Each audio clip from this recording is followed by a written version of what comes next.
Senhoras e senhores, boa tarde, sejam bem-vindos de volta.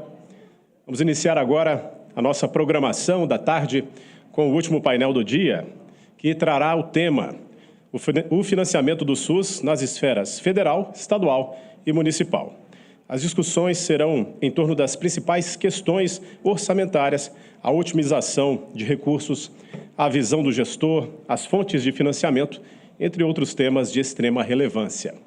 Lembramos que vocês podem participar através do QR Code que está no crachá de vocês, fazendo perguntas aos nossos painelistas.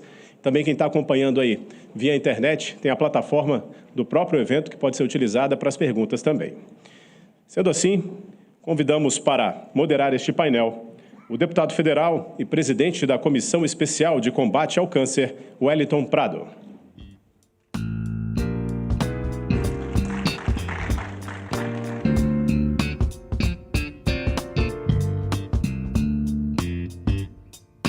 Aproveitando a presença do deputado aqui, que será um dos nossos moderadores deste painel, deixar um agradecimento especial do Instituto Lado a Lado pela Vida, pela presença aqui do deputado, que está numa fase bem corrida, uma agenda puxada, virando noites, mas não abriu mão, está aqui conosco para esse evento, para moderar este painel. Para nós, uma grande satisfação, deputado, recebê-lo aqui. Temos 2.600 pessoas inscritas acompanhando este evento através das redes. Nosso muito obrigado. Convidamos também para moderar este painel o Henrique Friso, que é advogado especializado em Direito Público, Relações com o Governo e Direito Regulatório, com foco em consultivo na Trench Rossi Watanabe.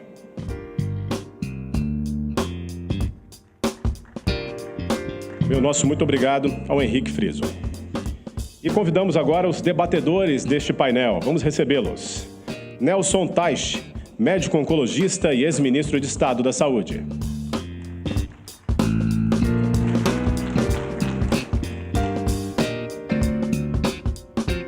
Nésio Fernandes de Medeiros Júnior, secretário de Estado da Saúde do Espírito Santo e presidente do Conselho Nacional de Secretários de Estado da Saúde, o CONAS.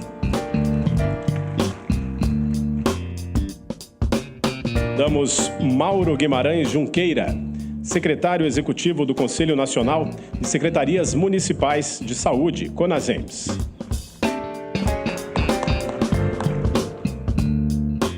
Marcelo Caldeira Pedroso, coordenador do Núcleo de Estudos Estratégicos no Setor de Saúde, da FEA-USP, e também coordenador de pesquisa para inovação na FAPESP, que participará conosco de forma online. Uma salva de palmas ao Marcelo. E a Camila Pepe, diretora executiva da Original Health e apresentadora do podcast de Health Innovation da MIT Technology Review Brasil.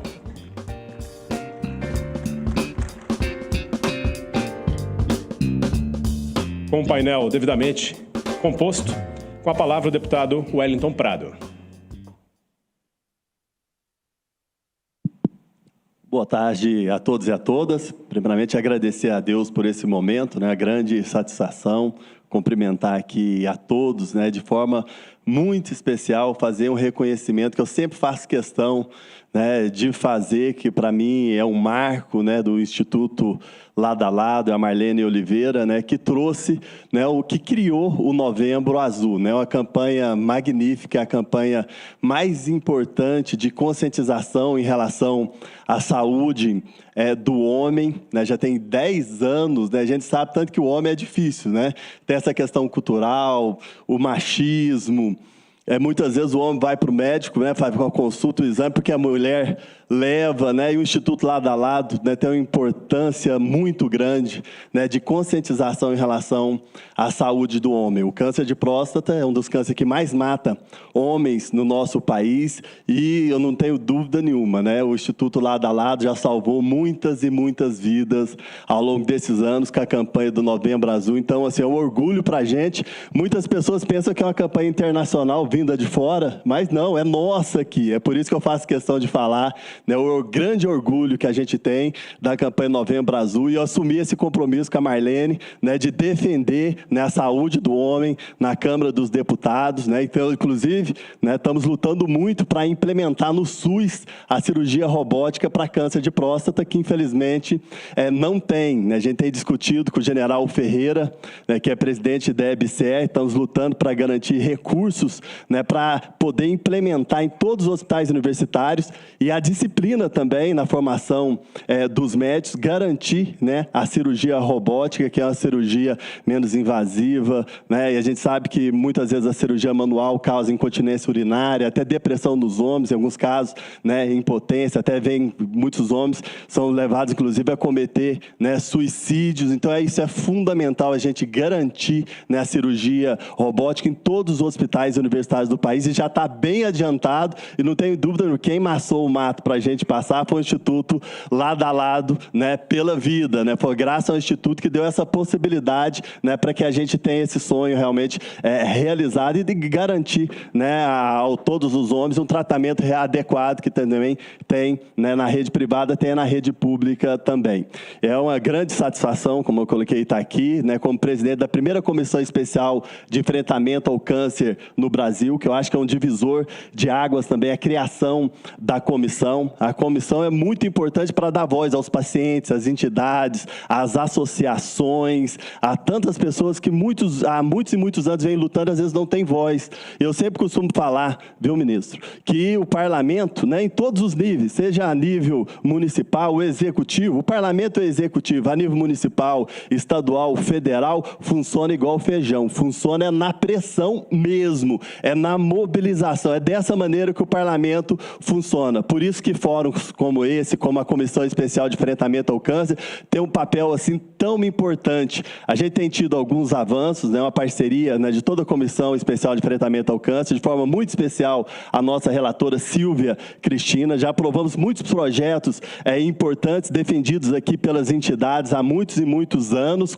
que teve essa mobilização. Tem a lei dos 30 dias, a lei dos 60 dias, e agora a nossa maior briga, no Estatuto da Pessoa com Câncer, é que essas leis saiam do papel e realmente sejam respeitadas e sejam cumpridas. O câncer tem que ser tratado no nosso país como uma doença emergencial, é uma questão de tempo mesmo. Quem tem câncer tem pressa, tem que ter acesso, né, aos tratamentos. Infelizmente, né, até antes de começar, eu recebi aqui várias mensagens de pessoas assim desorientadas que, infelizmente, né, estou aqui uma paciente, tem a Dana Catunda, que criou, né, um grupo, né, de apoio às pessoas com câncer, né, escolhemos Viver, né, ela me mandou pedindo, assim, implorando ajuda, né, para uma dessas pessoas que é membro desse grupo, que há mais de 2 anos tenta fazer um exame de PET scan aqui na capital federal, né, tá para ter a perna amputada e ter acesso ao tratamento. Infelizmente,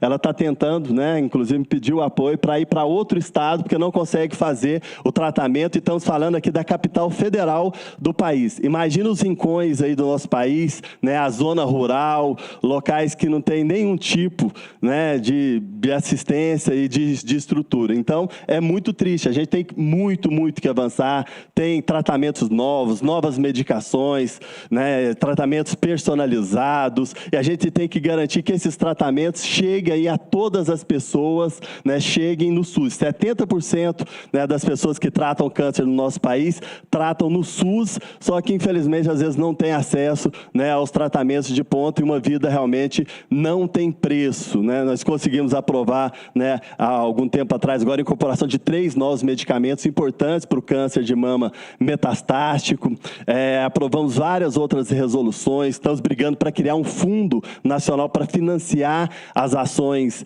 de combate ao câncer, que é fundamental a gente garantir recursos, né? Tem 20 anos praticamente que a tabela do SUS, né, está defasada, né? Uma coisa que não tem lógica, não tem cabimento, né? as entidades filantrópicas, as santas casas, né, estão amínguas aí, não tem correção, né, tem uma defasagem nesses 20 últimos anos aí de mais de 300%. O Henrique Prata, né, do Hospital do Amor, né, indignado, né, porque o déficit com o Hospital do Amor, que é referência no tratamento ao câncer, não só para o Brasil, para o mundo inteiro, né, chega aí, né, em torno aí de mais de 40 milhões por mês, mais de 40 milhões. Se não fosse o amor das pessoas, através dos leilões, as doações, o hospital já tinha fechado, né, há muito tempo, né? Nós estamos fazendo aí a nossa parte, né? Acho que eu já falei muito aqui, né, no início, eu tenho o compromisso de 100% das minhas emendas na área da saúde destinar para o enfrentamento ao câncer. Já destinamos mais de 100 milhões de reais. Minas Gerais vai ter agora os 2 primeiros centros de prevenção ao câncer, com as carretas de prevenção, e beneficiamos em todas as regiões do estado, mas isso é muito pouco, né, perto aí realmente da necessidade. Então, eu queria, mais uma vez, agradecer, né, parabenizar, né, aqui a todos que organizaram esse fórum, né, de forma muito especial, o Instituto, né, Lado a Lado pela Vida, que a gente sabe que a Marlene faz tudo com muito amor, com muito carinho e com muita dedicação. Muito obrigado, estou à disposição. Obrigado, deputado. E, na verdade, acho que essa é a questão, né? Como conseguir fazer caber no orçamento todas essas ações e essas medidas que são fundamentais para a saúde da população. E esse é o tema do nosso painel. Eu acho que a gente tem um grupo bastante heterogêneo, representando aí as diferentes visões e os ângulos que a gente tem. O problema do financiamento público de saúde é um problema muito complexo, porque você tem os 3 poderes envolvidos, né, e às vezes não de maneira necessariamente coordenada e alinhada, e você tem 3 níveis federativos envolvidos também. E, além de tudo, você tem a duplicidade do sistema de saúde, que é um sistema público e privado. Então, é uma equação muito, muito complexa de resolver, e esse é o tema que nós vamos tratar e que fui convidado a moderar. E aproveito já para agradecer o Instituto Lado a Lado pela Vida por esse convite e parabenizar também. Esse tipo de evento é fundamental. Também gostaria de cumprimentar os nossos debatedores, a nossa debatedora. O tempo de vocês eu sei que é precioso e vamos tentar fazer o melhor aqui em nossa moderação. Agradecer também e parabenizar o INSPER pelo trabalho. Eu tive a oportunidade de ler em primeira mão. É um trabalho muito, muito interessante. Recomendo a todos que leiam também sobre a questão da incorporação de novas tecnologias na saúde. Não é tão longo, não é um meme, né? Não é um tweet, mas ele é um trabalho muito conciso, muito objetivo e muito interessante. Acho que recomendo a todos. E, finalmente, agradecer também a audiência, né? Se não fosse o interesse da população, não fosse o engajamento, como bem colocou o deputado, essas conversas não aconteceriam, e elas são conversas muito importantes, né? Então, eu gostaria já de iniciar pedindo para os nossos debatedores, vou pedir uma tarefa difícil, que vocês falem em 2 minutos ou 3 minutos quais são os desafios, né? A relevância do tema do financiamento da saúde, e quais são os principais desafios que vocês enxergam aí em cada uma das perspectivas que estão sendo abordadas aqui. Se a gente pudesse começar, então, por favor, com a Camila.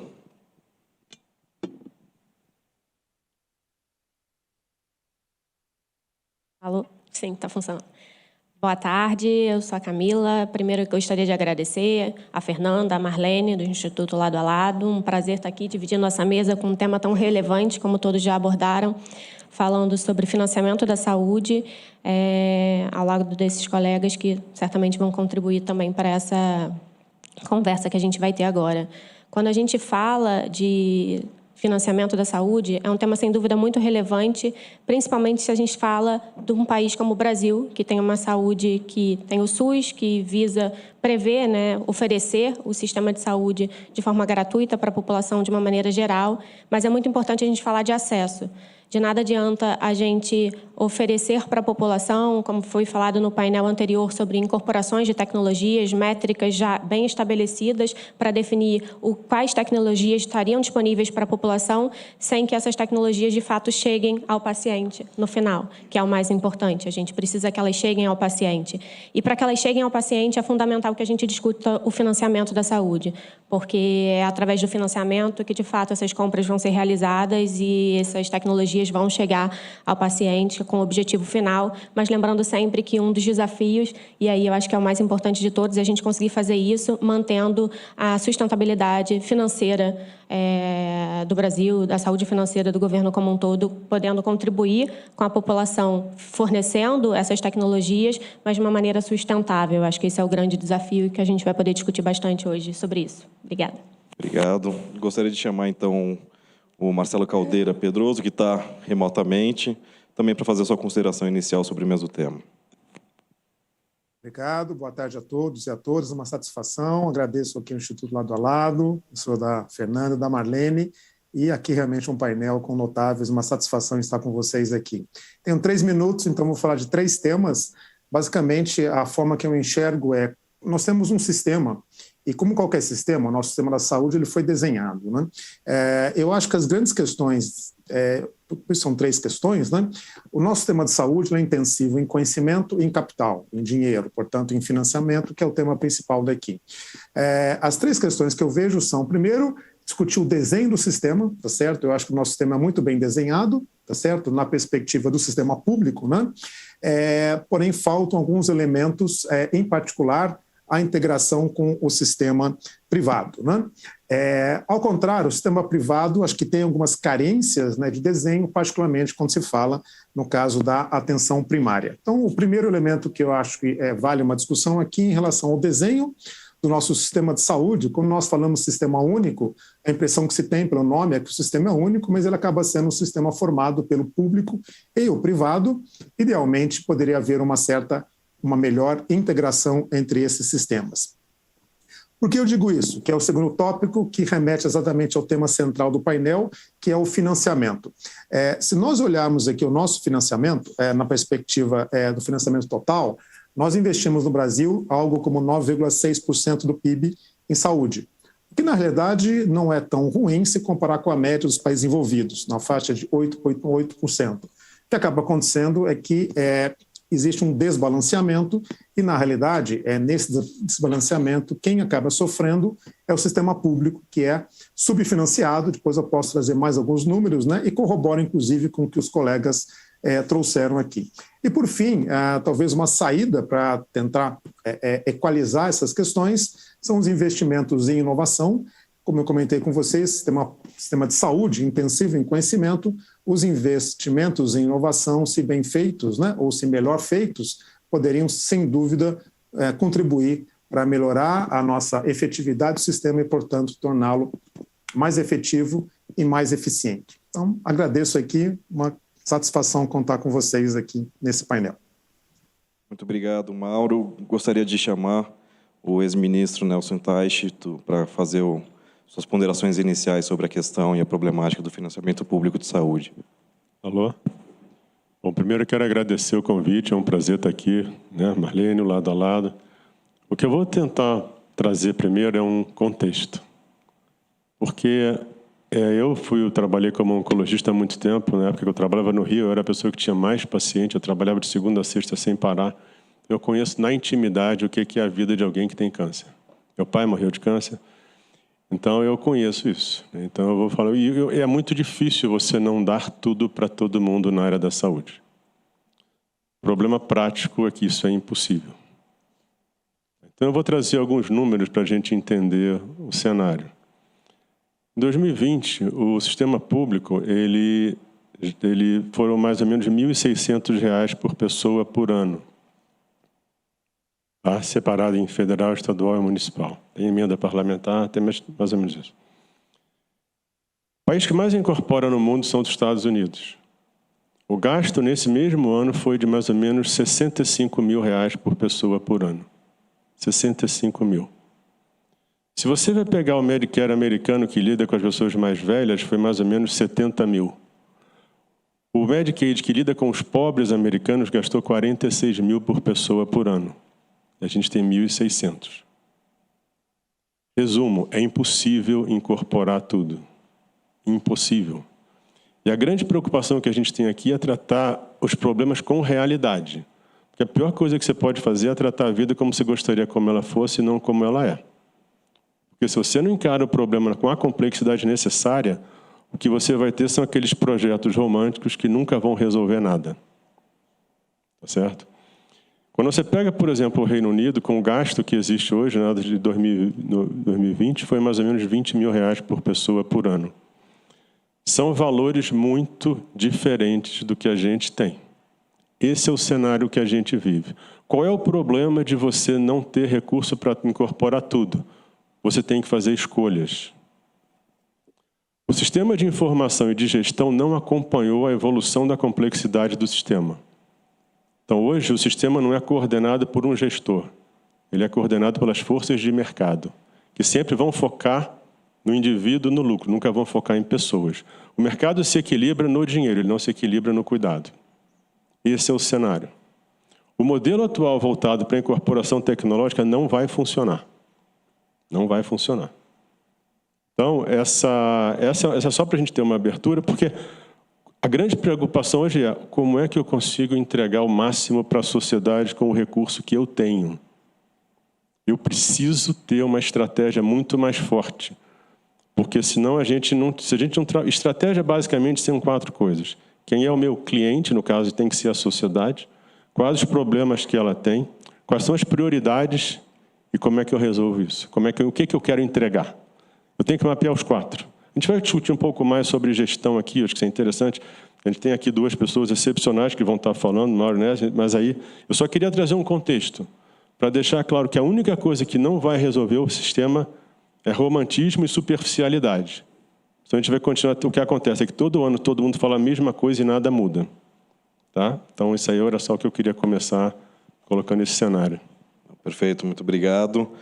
E aí eu gostaria então de abordar de uma maneira um pouco diferente, já que a gente tem a questão dos municípios e dos estados, que eu entendo que enfrentam uma questão financeira de maneira diferente do que a União enfrenta. Então, eu gostaria de pedir para o Nésio e para o Mauro que eles comentassem, respectivamente, as dificuldades específicas dos estados e municípios em relação ao financiamento público da saúde. Então, se pudesse começar com o Mauro, por favor, e depois a gente passa para o Nésio, cada um nas suas respectivas esferas. Obrigado.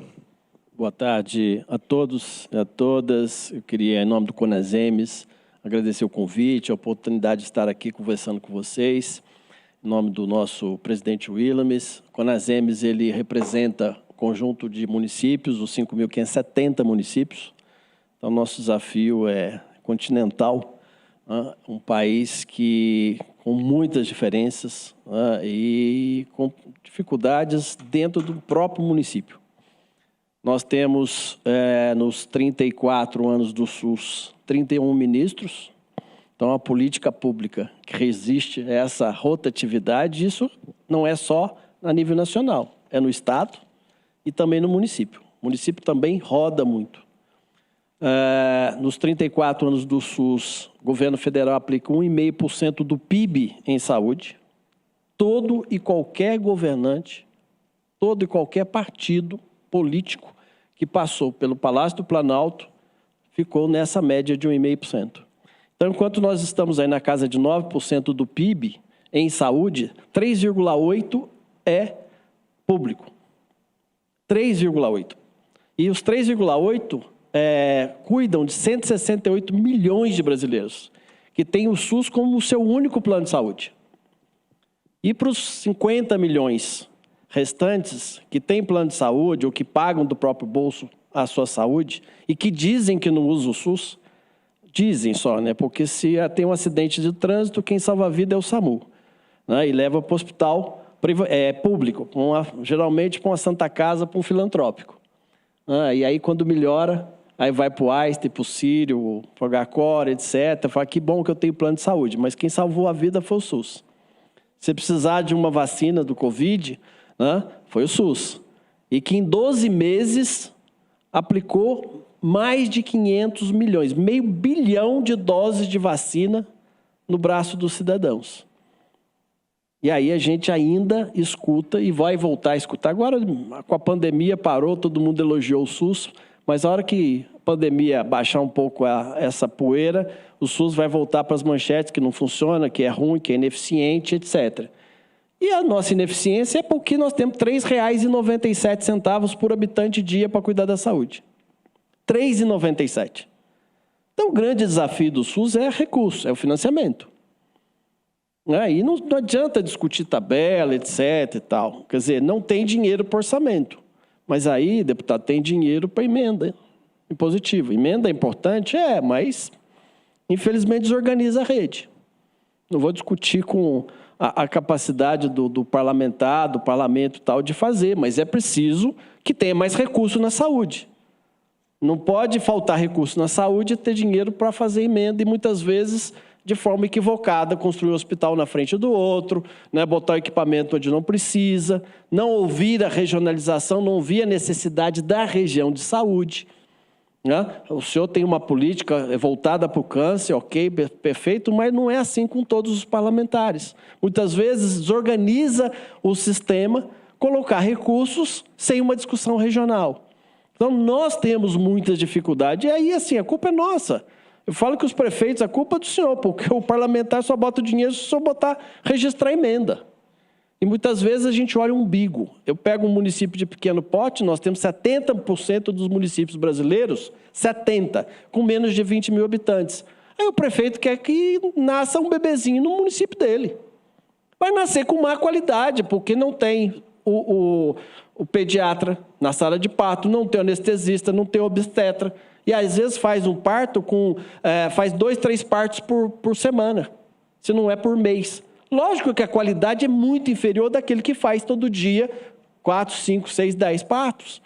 Mas ele olha o umbigo dele, quer botar um ultrassom, um tomógrafo. É o país que mais tem tomógrafo e não tem necessidade. Então a culpa é nossa também. Nós temos que olhar esse processo, o recurso é pequeno. Vai falar assim, nós vamos sair de 1,5% do PIB do brasileiro, vamos passar para 2%. E o dinheiro vai sair de onde? Então nós temos que otimizar o recurso, utilizar melhor o recurso. Então o primeiro ponto é a questão do subfinanciamento. A segunda é a rotatividade da gestão. Você começa uma política, discutir uma política do Ministério da Saúde, no Estado e no município, troca o gestor. Não tem jeito, não há sistema que resista a esse processo todo. A questão da formação. A nossa formação está muito longe da necessidade do sistema. Daqui a pouco nós estamos formando um médico para o dedão do pé direito. Falta médico na atenção básica. E o médico que está formando hoje, que vai para a atenção básica, porque 80% dos que formam hoje vão para a atenção básica por urgência e emergência, não vão para a residência, porque não tem vaga para residência, porque a bolsa que paga é pouco, é R$ 3.400 para 2 ou 3 anos de residência e uma formação, se não vai fazer 2 ou 3. E ele ficou 6 anos estudando, tem que pagar a conta, está devendo e está doido para ganhar dinheiro. E aí ele não vai para a residência, ele vai para onde? Para a atenção básica. Chega na atenção básica, ao cardio, ao neuro, ao dermato, e a resolutividade é baixa. Então nós precisamos trazer a academia para ensinar melhor, para formar melhor, para que ele tenha efetivamente um bom resultado, uma melhor entrega para a sociedade, senão a gente não vai mudar. O recurso é pouco, o orçamento é um só. Se botar mais dinheiro na saúde, vai faltar em outras áreas, tem que fazer opção. Agora, saúde não é gasto, saúde é investimento. E a saúde rende muito para esse país. E o SUS funciona, dá certo, agora precisa de mais recursos e precisa de parar mais gestores na ponta para que a gente tenha condição de trabalhar. Muito obrigado pela perspectiva, Nésio.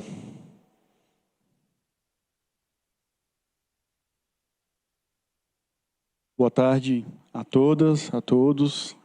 Agradecer em nome do CONAS o convite do Instituto a participar dessa mesa.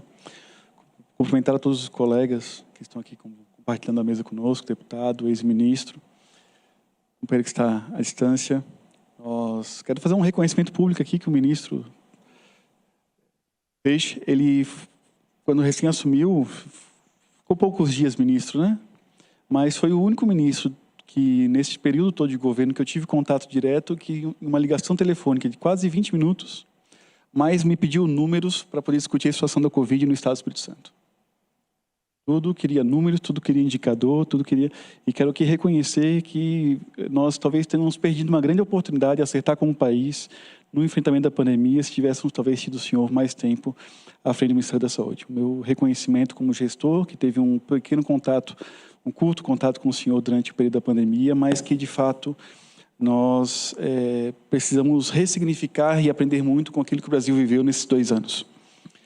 Não existe dinheiro suficiente para financiar plenamente a ineficiência.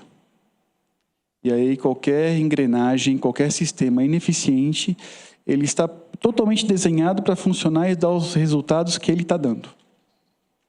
Então isso eu estou colocando para vocês porque nós temos um sistema de saúde extremamente complexo que ninguém sabe explicar como funciona. Eu tenho a certeza que a absoluta totalidade das pessoas que estão aqui, é isso mesmo, não sabe explicar como funciona o SUS. Porque é inexplicável. O SUS funciona de um jeito em cada lugar.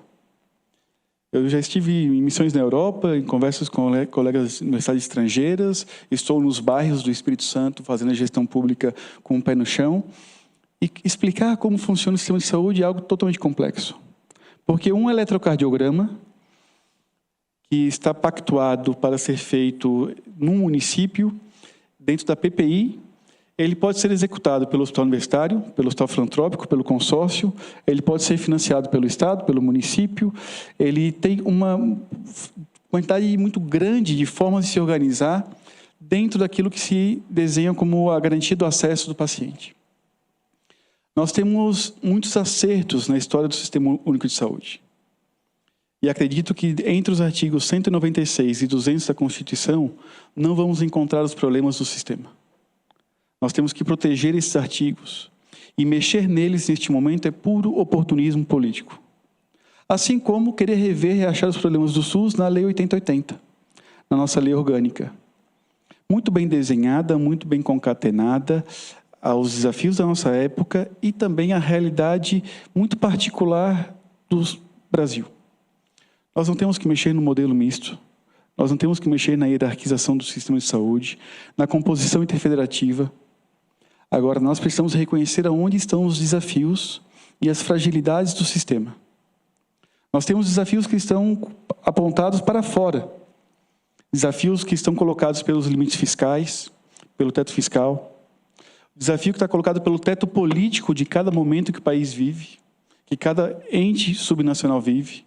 Tem desafios que estão colocados pela nossa baixa capacidade de incorporação tecnológica efetiva.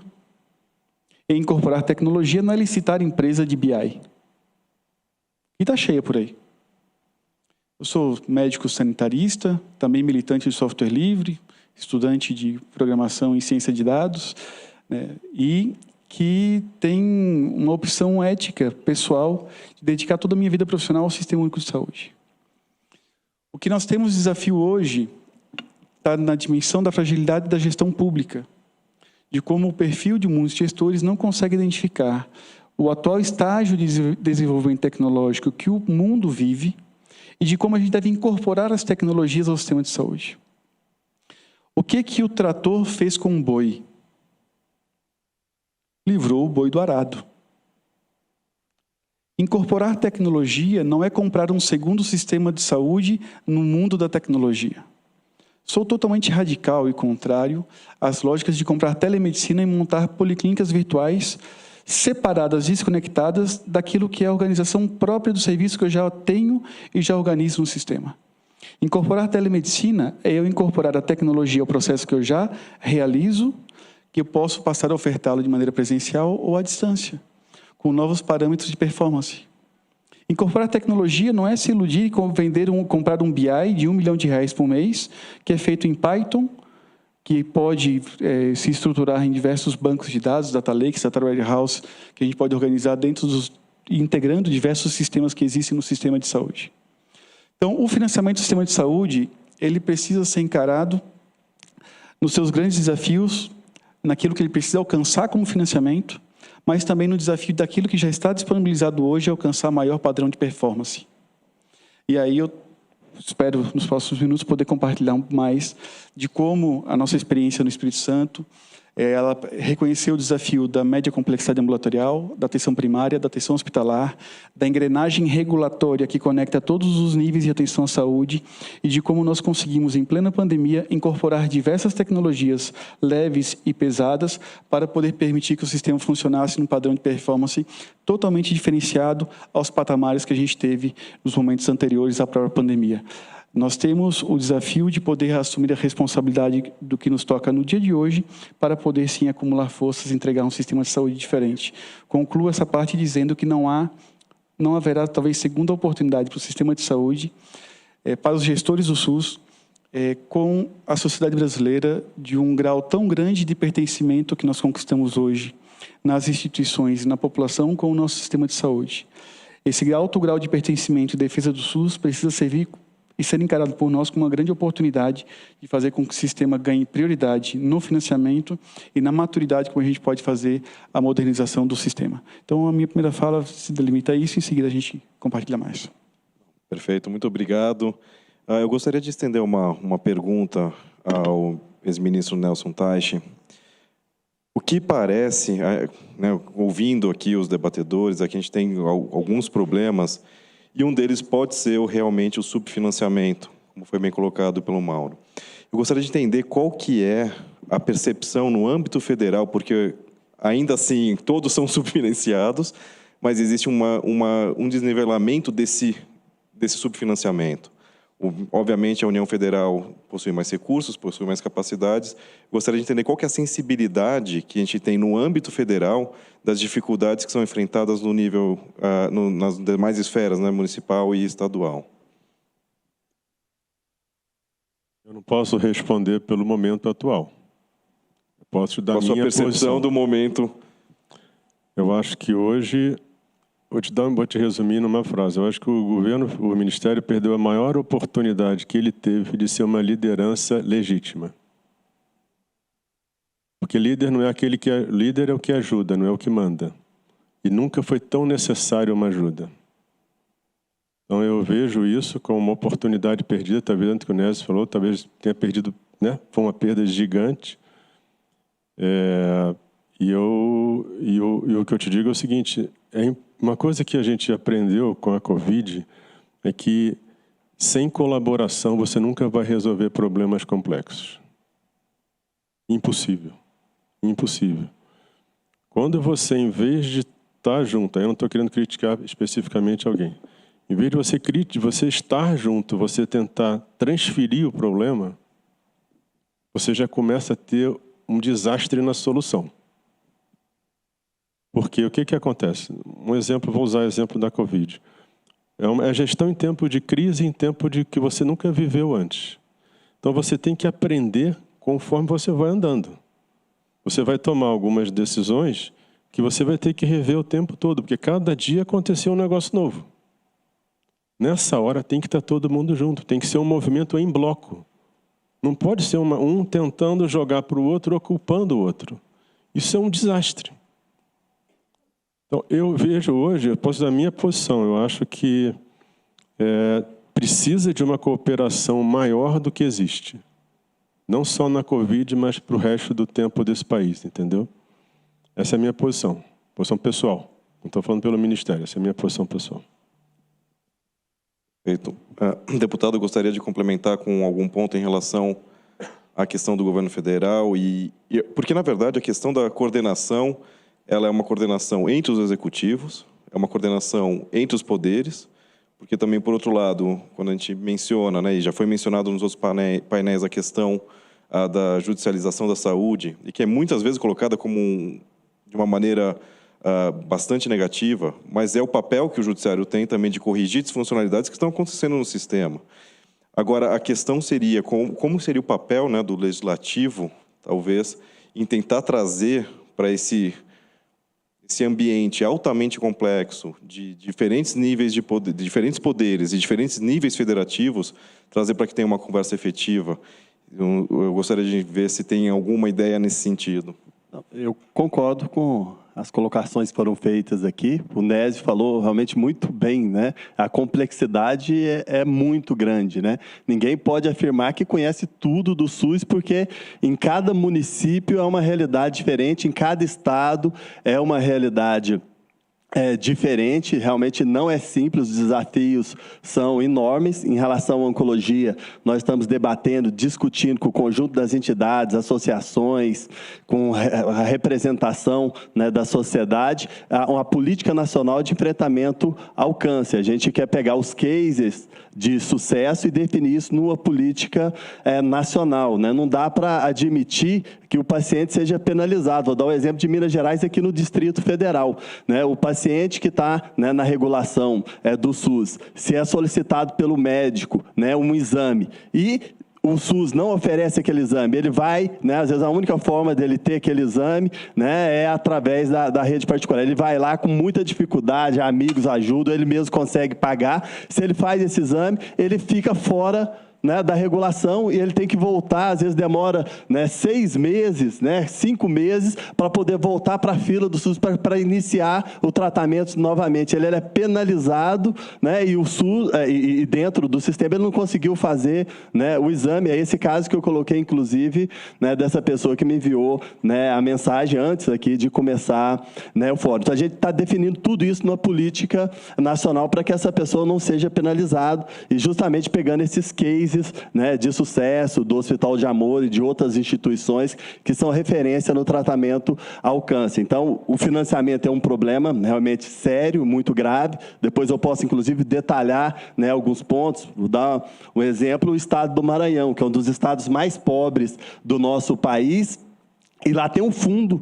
né, estadual de enfrentamento ao câncer. É o único estado da federação que não tem judicialização. O único estado da federação, o estado mais pobre, porque tem um fundo para o enfrentamento ao câncer. E quando tem a judicialização, fica muito mais caro. A gente quer tratar disso na política nacional, ter a adesão de uma ata nacional, e é fundamental a gente realmente garantir, né, os recursos, uma rubrica específica para o enfrentamento ao câncer, que nós temos várias ações no Congresso Nacional, depois eu posso pontuar, para que a gente tenha aí recursos para que os pacientes sejam tratados com dignidade e a legislação seja cumprida, porque existe lei, tem a lei dos 30 dias para ter o diagnóstico, tem a lei dos 60 dias para iniciar o tratamento, não para marcar uma consulta, para iniciar o tratamento, que seria a radioterapia, a quimioterapia, fazer uma cirurgia, né? Tem estimativas que morrem aí, né, por falta, no momento adequado, né, de radioterapia, em torno de mais de 5 mil, né, pacientes com câncer, né, por ano por falta de radioterapia. Isso é inadmissível, né? O câncer de mama metastático é o que mais mata mulheres, 40% dos diagnósticos, né, já são feitos já em estágio avançado, e a gente sabe que o que salva vidas é a prevenção e quando, né, ter o diagnóstico, as pessoas terem direito ao acesso ao tratamento. Então, é muito complexo, os desafios são enormes. Eu acho que momentos como esse, a gente, né, eu concordo, né, com o Mauro, né, colocou, a gente se prepara, pega mais informações para que a gente possa realmente ter uma política nacional e fazer esse enfrentamento, né, em conjunto, né, e acho que pensando junto a gente é muito mais forte. Não, perfeito, obrigado. Eu só queria completar uma coisa que eu esqueci, que é o seguinte, quando você fala em financiamento, a gente falou em 9%, 10%, às vezes, cada lugar te dá um número, mais ou menos 10%, lembrar que mais ou menos 42% disso é público. A outra metade não é saúde suplementar, o restante não é saúde, metade é saúde suplementar, a outra metade é gasto do bolso. É do bolso, são as pessoas pagando pela saúde. Então, quando você fala que não é público, é privado, mas o privado, metade é gente pagando. Se é uma pessoa que quer pagar um médico particular e tem muito dinheiro, tudo bem, mas se alguém que se cotiza para pagar uma tomografia, a família vai ter dificuldade para depois comprar comida, isso é um problema enorme, tá certo? A outra coisa que é importante é que o percentual do PIB gasto em saúde só revela as prioridades que um país tem, mas ele não define quanto você tem para gastar. Tá?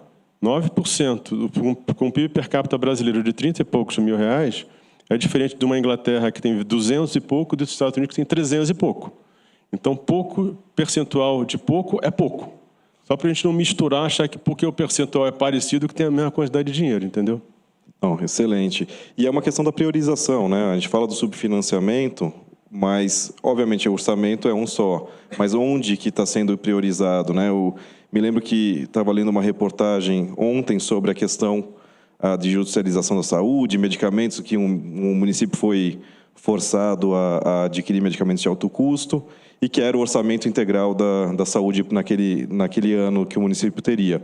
Por outro lado, eu me lembrei que o nome daquele município foi citado recentemente naquele escândalo em relação à contratação de artistas sertanejos. Então, da mesma forma, né? Então é uma questão também, às vezes, de escolhas, né? Eu gostaria de pedir, então, para o Marcelo Caldeira Pedroso, já que a gente está falando de subfinanciamento, o subfinanciamento ele tem 2 ângulos, né? Pouco dinheiro e má gestão. Gostaria que você pudesse abordar um pouquinho quais são algumas medidas de otimização dos gastos públicos que poderiam ser interessantes para aproveitar o pouco que a gente tem de uma melhor maneira. Então, vamos lá. Eu vou secundar aqui os nossos colegas, dizendo que eu concordo plenamente. Então, vamos lá. A sociedade brasileira, ela fez uma escolha em relação à saúde, colocando a saúde como prioridade. Então, esses números aí, o número que eu tenho aqui é 9,6% do PIB, é o que a sociedade aloca para a saúde, né? E aí, concordando aqui com o ministro, né, 40% disso vem do governo, 60% é o privado, e aí meio a meio, né, que é o gasto direto do bolso e o gasto aí com, enfim, a chamada saúde suplementar, né, enfim, muito em cima dos chamados empregadores, né. Então, nesse contexto, o que acaba acontecendo, né? Em primeiro lugar, dado que a sociedade aloca 9,6% da nossa riqueza para a saúde, significa que ela acha importante.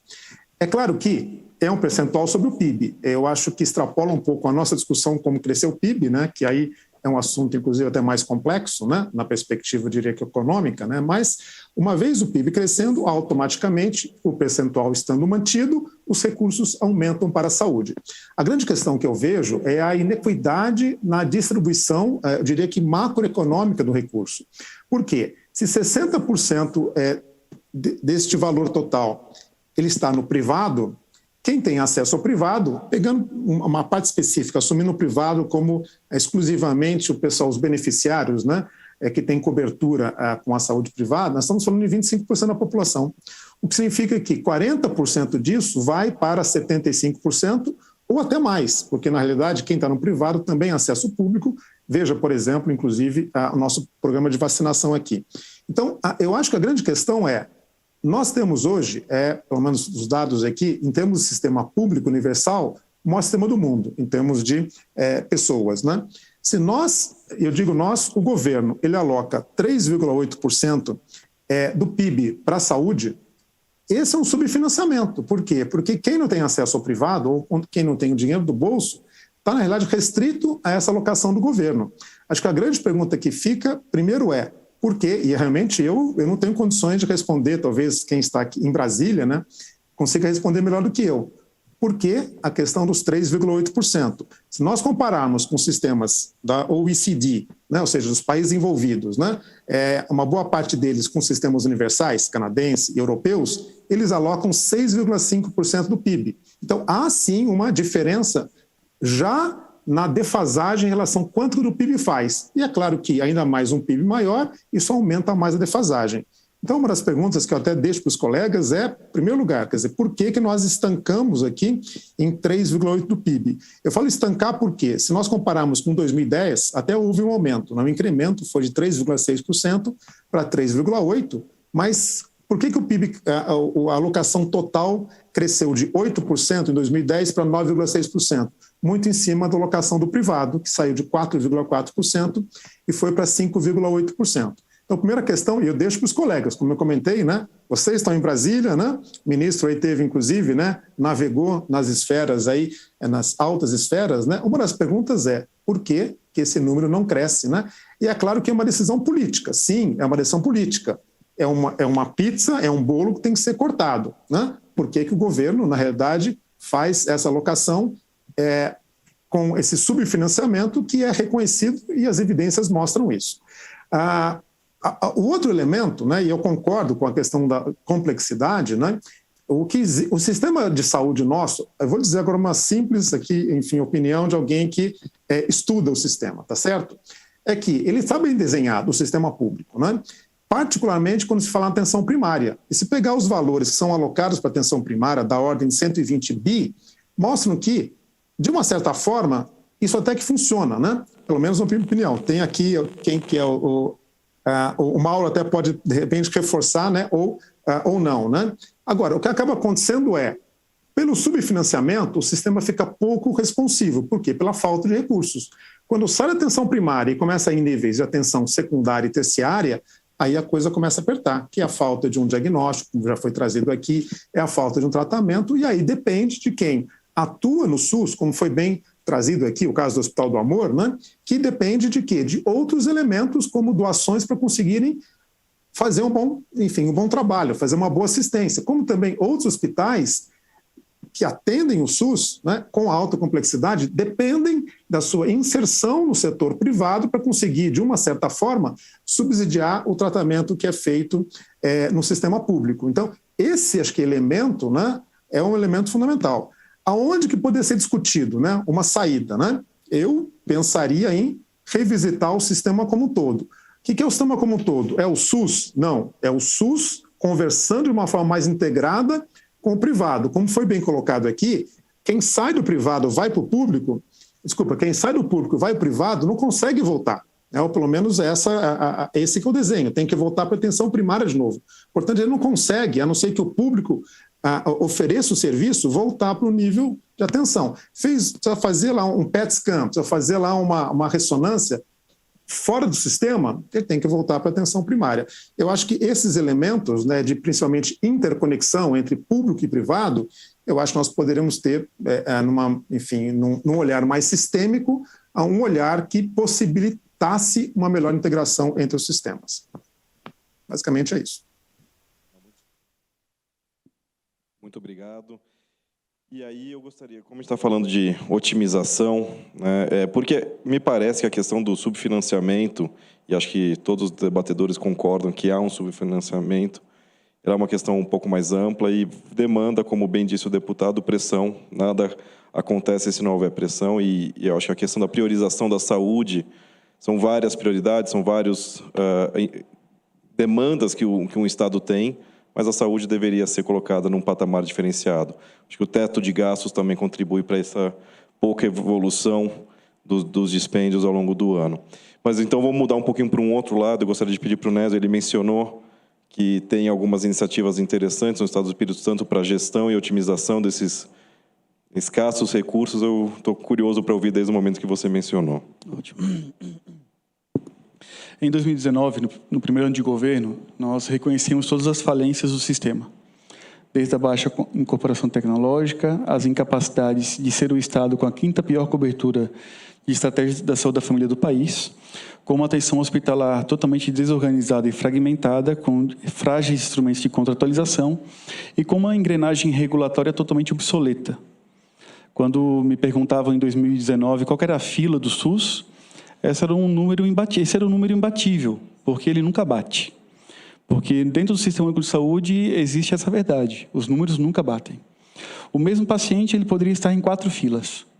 Um paciente encaminhado lá em Brejetuba para um cardiologista, ele poderia estar na fila do consórcio, na fila do município da PPI vizinho, na fila da Policlínica do Estado, na fila do Hospital Filantrópico e na fila dos diversos políticos na relação fisiológica que também se estabeleciam com os caderninhos, procurando apoiar de maneira clientelista a população.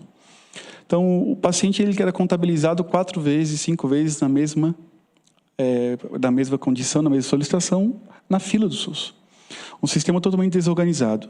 O que nós identificamos? A necessidade de criar uma instituição de ciência e tecnologia do SUS, como um braço direto do secretário de Estado que pudesse dinamizar a aplicação de recursos em bolsas de ensino, pesquisa, inovação e extensão tecnológica. Nós desenvolvemos, então, projetos estruturantes do sistema de saúde na área da atenção básica. Temos um programa de formação em serviço de médicos especialistas em medicina de família e comunidade, com quase 500 médicos participando de uma formação em serviço de 3 anos, tutoriada e supervisionada em serviço, presencial e à distância, por médicos titulados em medicina de família e comunidade. Lembrando que o Espírito Santo tem 1.000 equipes de saúde da família, ou seja, quase a metade dela está inserida num programa de formação de médico de família e comunidade. Eu, particularmente, acredito que a atenção básica, baseada em generalista, esgotou a capacidade de entregar mais do que ela entrega hoje. Então, nós precisamos ter um programa de formação de recursos humanos que entregue o profissional com o perfil de competência necessário ao sistema de saúde. Nós também desenvolvemos diversas modernizações na rede hospitalar. Criamos os núcleos internos de regulação, que não são simplesmente pessoas apertando o botão no computador. São times horizontais de médicos, enfermeiros, apoio administrativo, técnicos de enfermagem, que são os donos do leito do hospital e que refinam o perfil do hospital e conectam esse hospital com a rede, garantindo que o paciente chegue no recurso certo, no tempo certo. Então, a implantação dos núcleos internos de regulação na rede própria e na rede filantrópica foi fundamental para quê? Para conectar a engrenagem regulatória aos hospitais e à rede de atenção. Isso deu qual resultado? Em 2019, o tempo médio de regulação de um paciente no SUS capixaba era 35 horas. Hoje é 14 horas. 85% dos pacientes são regulados em 24 horas e 92% dos pacientes hoje são regulados em até 48 horas. Nós temos hospitais geridos pela gestão pública direta, com indicadores de desempenho equivalentes aos melhores da rede privada. Convido qualquer um aqui a visitar o Hospital Silvio Avidos, em Colatina, lá no Espírito Santo. Gerido pela gestão pública direta, com tempo de porta de 3 horas e 14 minutos, com indicadores de todos os processos de trabalho estruturados, com a medicina hospitalar sendo implantada, com o cuidado horizontal e o comanejo implantado dentro do hospital, e que permitiu que o sistema de saúde funcionasse com desempenho diferenciado ao que tinha anterior à pandemia. Nós temos hoje 70% a mais de demanda na regulação de leitos no Estado do que tínhamos anteriormente. E modernizamos também, com protocolos, os times de regulação da central de leitos. Só que criamos também uma lógica, dentro do hospital, implantamos a medicina hospitalar, os núcleos internos de regulação e o escritório de gestão de alta, que é um time também de cuidado horizontal que faz a transição do cuidado adequado ao paciente internado na atenção hospitalar. Só que tudo isso precisava estar conectado com a rede inteira. E aí desenvolvemos o conceito da autorregulação formativa territorial. Reconhecemos que o modelo clássico da regulação está obsoleto e já faz hora extra no sistema de saúde. Essa regulação em que você tem um regulador totalmente impessoal, recebendo o encaminhamento de um médico de atenção primária que ele não conhece, de um paciente que ele não conhece, encaminhando para diversas possíveis referências assistenciais, e que se esse paciente volta a ter uma condição de saúde no mesmo problema, ele pode cair num outro regulador e num outro serviço de referência. Nós desenvolvemos o conceito da autorregulação formativa territorial, onde nós extinguimos a regulação clássica e cada especialista ele é a referência uniprofissional para um conjunto fixo de equipes de saúde da família. E esse profissional é responsável pela formação, pela devolutiva da segunda opinião, pela assistência e pela negativa de encaminhamentos mal realizados ou para o encaminhamento a outro especialista. Essa referência uniprofissional também foi desenhada na referência uninstitucional. Cada hospital tem um território para chamar de seu. E na atenção básica, uma hérnia diagnosticada pode ser encaminhada direto ao núcleo interno de regulação de um hospital, referência cirúrgica daquele território. Toda essa engrenagem desenhada dentro de uma nova contratualização com a rede filantrópica e com os diversos modelos de governança que desenvolvemos no Estado. Então, padronizamos também a contratualização com a rede filantrópica em um modelo que iniciou agora com a nova contratualização, onde nós extinguimos a tabela SUS e construímos um modelo baseado em desempenho e orçamentação global, onde se exige acreditação ONA, infraestrutura, se exige tempo de atendimento na prática ambulatorial e nas cirurgias eletivas, e também a implantação do DRG para medir o desempenho da rede e fazer o benchmark e a comparação com outros padrões de desempenhos. Então, diversos mecanismos foram implantados para que a rede pudesse ter um desempenho. E para concluir, com a estratégia de provimento no programa de formação estadual, nós alcançamos hoje entre as 5 melhores coberturas de saúde da família do país e conseguimos reduzir filas de espera que tinham mais de 500 mil pessoas na antiga fila do SUS para padrões de desempenho, onde a gente deve conseguir neste ano, em quase todas as especialidades, zerar as filas de espera de pacientes a mais de 120 dias esperando uma consulta. Então, essa engrenagem ela levou à incorporação do quê? De legislações aplicadas à ciência e tecnologia e a liderança do Estado assumindo o gestor municipal como um componente de inovação. Nós temos 200 milhões de reais em bolsas de estudo e pesquisa aplicadas hoje, coordenadas pelo nosso instituto, onde 150 milhões são pagos pelos municípios, com dinheiros dos fundos municipais de saúde, que em muitas ocasiões ficavam parados e que tinham uma execução muito baixa e que todos os anos compunham superávites financeiros que rodavam de um ano para o outro. É isso. Perfeito. Tem bastante para digerir, a gente poderia ficar só nas iniciativas algumas horas falando. Eu gostaria de pedir para o Mauro agora... eu acho que a situação dos municípios em relação a financiamento ainda é mais crítica. Tem uma realidade, como foi colocado aqui, a maioria dos municípios ela é de população muito pequena, com baixa autossustentabilidade financeira. Gostaria de entender como que poderia, e acho que um dos tópicos que a gente tem ouvido aqui é a questão da integração e um diálogo maior entre esses...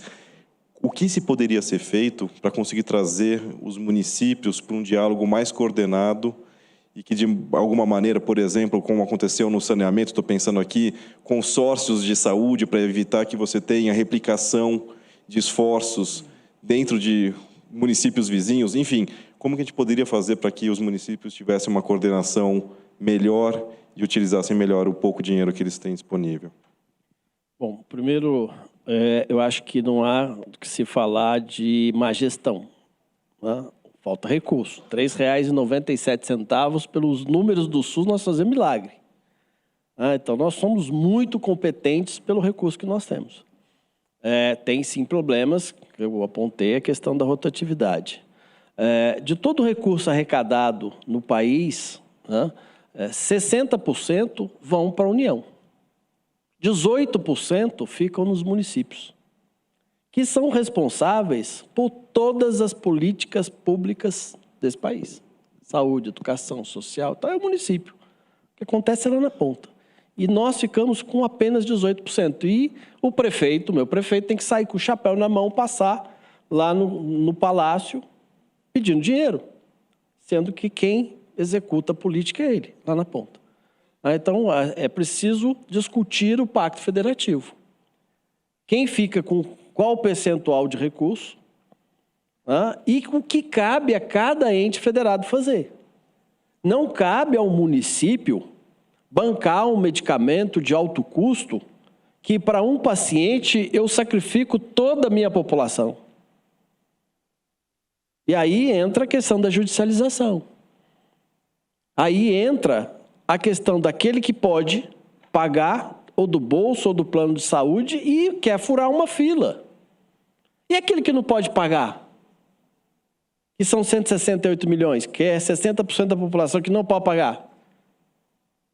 Então ele não pode pagar, o outro que pode vai lá, faz o exame, aí ele passa na frente. Os municípios brasileiros colocaram e colocam anualmente 35 bilhões além do mínimo constitucional na saúde. Nós pegamos hoje o mínimo dos municípios na saúde desde 2000, com a emenda constitucional 29, que não mudou nem para município e estado, né? É 15, 12 para os estados, 15 para os municípios.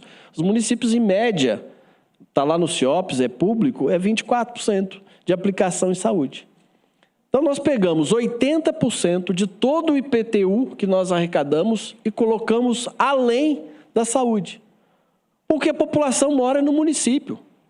Todo mundo sabe onde o secretário mora, onde o prefeito toma café, e o promotor está do outro lado da rua.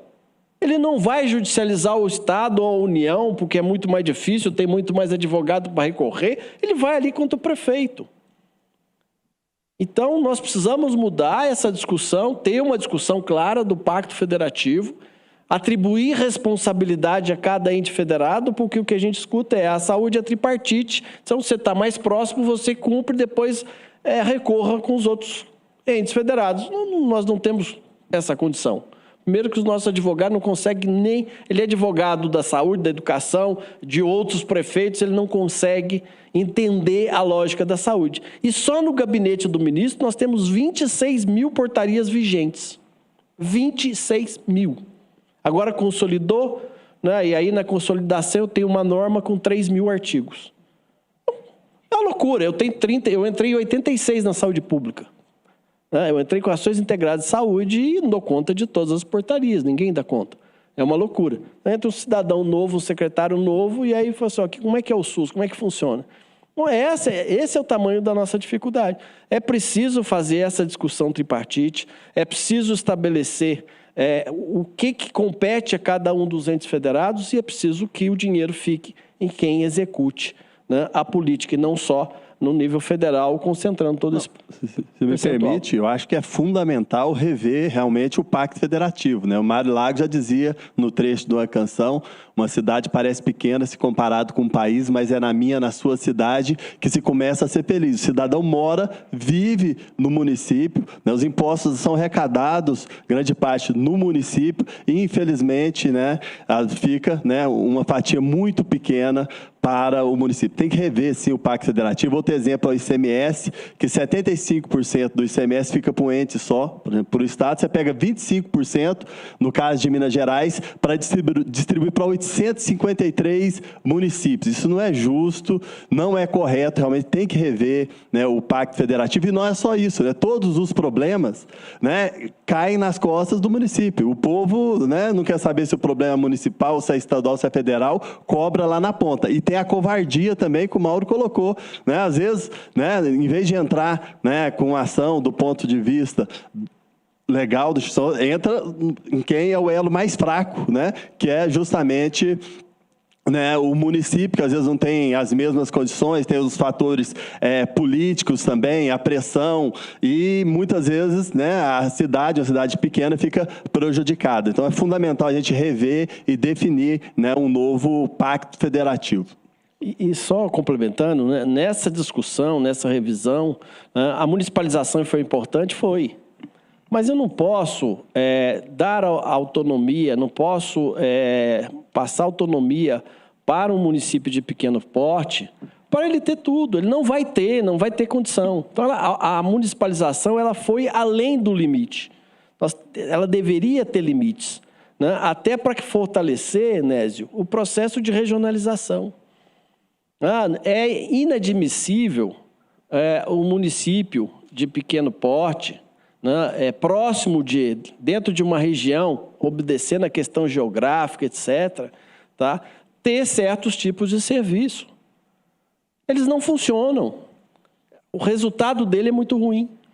É importante ter um HPP, sim, lá no norte, onde não tem nada, onde está a 4, 5, a 8, 10 horas, 16 horas de distância de um centro, ok, tem que ter uma assistência mínima, tem que ter uma capacidade de cirurgia, tem que ter um hospital de 20, 30 leitos, porque ali não tem nada. Agora, lá no meu sul de Minas, não dá para ter um HPP perto do outro. Então, assim, é preciso, e aí não adianta essa autonomia toda que foi dado aos 5.570 municípios também traz um prejuízo, porque todo mundo quer ter tudo. E aí você tem baixa efetividade. Então, é preciso regionalizar efetivamente, né, e que todo o direcionamento de recursos federais olhem a questão regional e os vazios assistenciais. Então, eu quero botar recurso no município, na minha região, sim, mas eu tenho que olhar o que a região precisa para não duplicar serviços e para fazer que eles sejam efetivos. Na oncologia, a gente está com essa preocupação na política nacional, justamente definir, né, quais as regiões que estão desassistidas e onde tem uma região muito assistida, não deixar levar 2 centros. Então, isso é fundamental, esse planejamento e essa organização, e queremos definir isso na legislação. Não, perfeito. Eu acho que esse é um ponto interessante que vale a pena te desenvolver um pouco mais. Eu gostaria de chamar o ministro Nelson Teich para comentar, né, com uma visão, com base na experiência dele, como que o governo federal, porque me parece que existe pouca preocupação no governo federal em relação à regionalização. Obviamente que isso deveria ser uma atribuição mais em relação aos estados, mas como coordenador do sistema, eu imagino que o governo federal também deveria ter uma atribuição. Então, eu gostaria de ouvir primeiro do ex-ministro Nelson Teich, depois aqui do Nésio, como que a gente poderia pensar em como otimizar essas estruturas e evitar que cada município replique e tenha gastos duplicados em relação às suas ações de saúde. Eu volto naquele ponto que eu comentei, que você tem que ter uma colaboração das 3 esferas, né? Aquilo que o Mauro comentou, quer dizer, se você olhar o país como um todo, 5.570 municípios, mas é de uma heterogeneidade assustadora. Só se você olhar o PIB per capita, você tem dado IBGE de 2019, varia de R$ 4.400 para R$ 440 mil. Então, não existe nada médio no Brasil. O Brasil tem que ser tudo, né, definido por locais. E só vou repetir o que o Mauro falou. Quer dizer, hoje você tem dos 5.570, você tem o trabalho das regiões, são 457 hoje, né, contando com o DF, e as macro-regiões são 117. E nas macro, teoricamente, já teria desde a atenção primária até a alta complexidade. Não é simples mesmo nesses lugares. Essas regiões não foram definidas em relação ao cuidado, elas foram mais geográficas, mas esse vai ser o caminho. E aí, em cima do que o deputado falou, na oncologia, por exemplo, são mais de 300 instituições que são habilitadas. O que elas estão atendendo? Porque aí a gente tem que ter... Eu só vou colocar uma coisa que eu acho importante, tanto que o Nelson comentou aquela vez que a gente falou. O que é fundamental hoje para o gestor, eu acho? Você tem 4 áreas que tem que ter informação que são críticas. Tem que ser complexa, detalhada e atualizada. Qual é a necessidade da sociedade? Qual o recurso financeiro que você tem? Qual é a tua estrutura de entrega, teu acesso e o que você está entregando? Se você não entende os 4, você navega meio às cegas. E em vez de você ter um sistema estruturado, você vai resolvendo um problema que aparece na tua frente. E você foca na ação e reação. Para o sistema melhorar, ele tem que ser reestruturado. A evolução da complexidade do sistema foi muito grande e a gente não acompanhou com a capacidade de informação. Com isso, a capacidade de gestão cai. Isso não quer dizer que seja uma gestão ruim, mas ela não tem o recurso necessário para entender. Vou te dar um exemplo. Na época da Covid, hospitais, UTI. Tem UTI que morre 80%. Tem UTI que morre 30%. A pergunta é por quê? É porque a população é diferente? É porque não tem respirador? É porque não tem recurso humano? Se você não sabe nem o porquê das coisas, você não consegue nem ajudar. Você não consegue nem fazer uma troca de melhores práticas. Então, o que eu vejo hoje? O sistema vai ter que ser revisto. Porque quanto mais tempo a gente demorar a rever, mais difícil vai ser de ter equidade para a sociedade. Porque aí quem vai dominar, como eu falei, são as forças de mercado, entendeu? E a força de mercado nunca vai trabalhar, colocar o doente no centro do sistema. Ela vai trabalhar por ela. Isso não é um erro, isso não é um agente do mal. Sim. Mas é o que eu falo. Quem faz, você pega o que tem de bom e tenta neutralizar o que tem de ruim. Então, não vai ser a força de mercado que vai chegar no equilíbrio. O gestor é que vai ter que fazer isso. Sem informação, ele não vai conseguir. E ele vai ter que ter muita informação, muito detalhada de várias áreas distintas ao mesmo tempo. Então, eu acho que hoje, eu sempre comento isso, eu acho que o grande problema que a gente tem que ter hoje é informação, porque a informação ela te permite um diagnóstico, não só do problema, do tamanho dele, quando ele é detalhado, quase que te diz qual é a solução, e aí o teu problema é o seguinte, como é que eu consigo projetar alguma coisa que eu quero entregar, como é que eu crio infraestrutura para que ela aconteça? Porque aquilo que comentou das leis dos 60 dias, dos 30 dias, de onde você criar uma lei se você não cria a condição daquilo acontecer? Você só tem a sensação de que está fazendo alguma coisa, mas na prática você não mudou nada, porque você não criou condição para que aquilo acontecesse na prática, entendeu? Então é assim que eu vejo isso. Perfeito. E antes eu iria passar a palavra para o Nésio para ele comentar sobre a questão de formas de colaboração e cooperação para tentar estruturar, mas eu gostaria de aproveitar e pedir para a Camila Pepe comentar sobre justamente a questão do dado, né? O que a gente percebe é que a gente tem dados, mas os dados não são confiáveis e, como disse agora o ex-ministro Taishi, no final das contas a gente tem uma situação em que a gente nem sabe exatamente qual que é o nosso diagnóstico, né? O que a gente poderia fazer para implementar uma análise de dados e de informação? Isso que o Nésio falou é o começo disso. É isso que ele está falando. No fundo, muito do que ele está falando é isso. Como você vai trazer a informação, como é que você vai... Porque você nunca vai saber sobre a fila se você não tem o dado da fila. Ele nunca ia saber que tinha uma mesma pessoa em 4 filas se ele não tem o dado. Ele nunca vai conseguir encontrar uma solução se ele não sabe o que está acontecendo. Isso tem que ser uma coisa no Brasil inteiro, entendeu? Eu sei que é difícil, é um país continental, heterogêneo, mas sem o dado ele não queria saber o que estava conduzindo, entendeu? Perfeito. Sem dúvida. Hoje a gente tem um dado que eu costumo dizer que é um dado que não ajuda na gestão, né? A gente tem um dado fragmentado, mesmo dentro do próprio sistema público, a gente não consegue hoje acompanhar um paciente entre sistema ambulatorial e hospitalar. A gente vê eles de maneiras separadas, segmentadas. Quando a gente parte isso para os 2 mercados, aí piora ainda mais. A gente tem o paciente no mercado público, tem o paciente no mercado privado, Aqui já tivemos exemplos do paciente que não utiliza o SUS, tem o seu plano de saúde, mas sofre um acidente e acaba utilizando o SUS e essa informação fica perdida. E com isso a gente tem gastos que são desnecessários. A gente tem reexame, exames desnecessariamente sendo realizados por uma falta de informação, ou muitas vezes porque os dados que existem são de utilização de recurso e não dados clínicos do paciente, com resultados desses exames. Então, o paciente é um paciente que está numa operadora de saúde, sofre um acidente e vai para o SUS, ele sabe que aquele exame existe, mas ele não sabe qual é o resultado daquele exame. Então, de nada adianta, ele tem que fazer o exame novamente.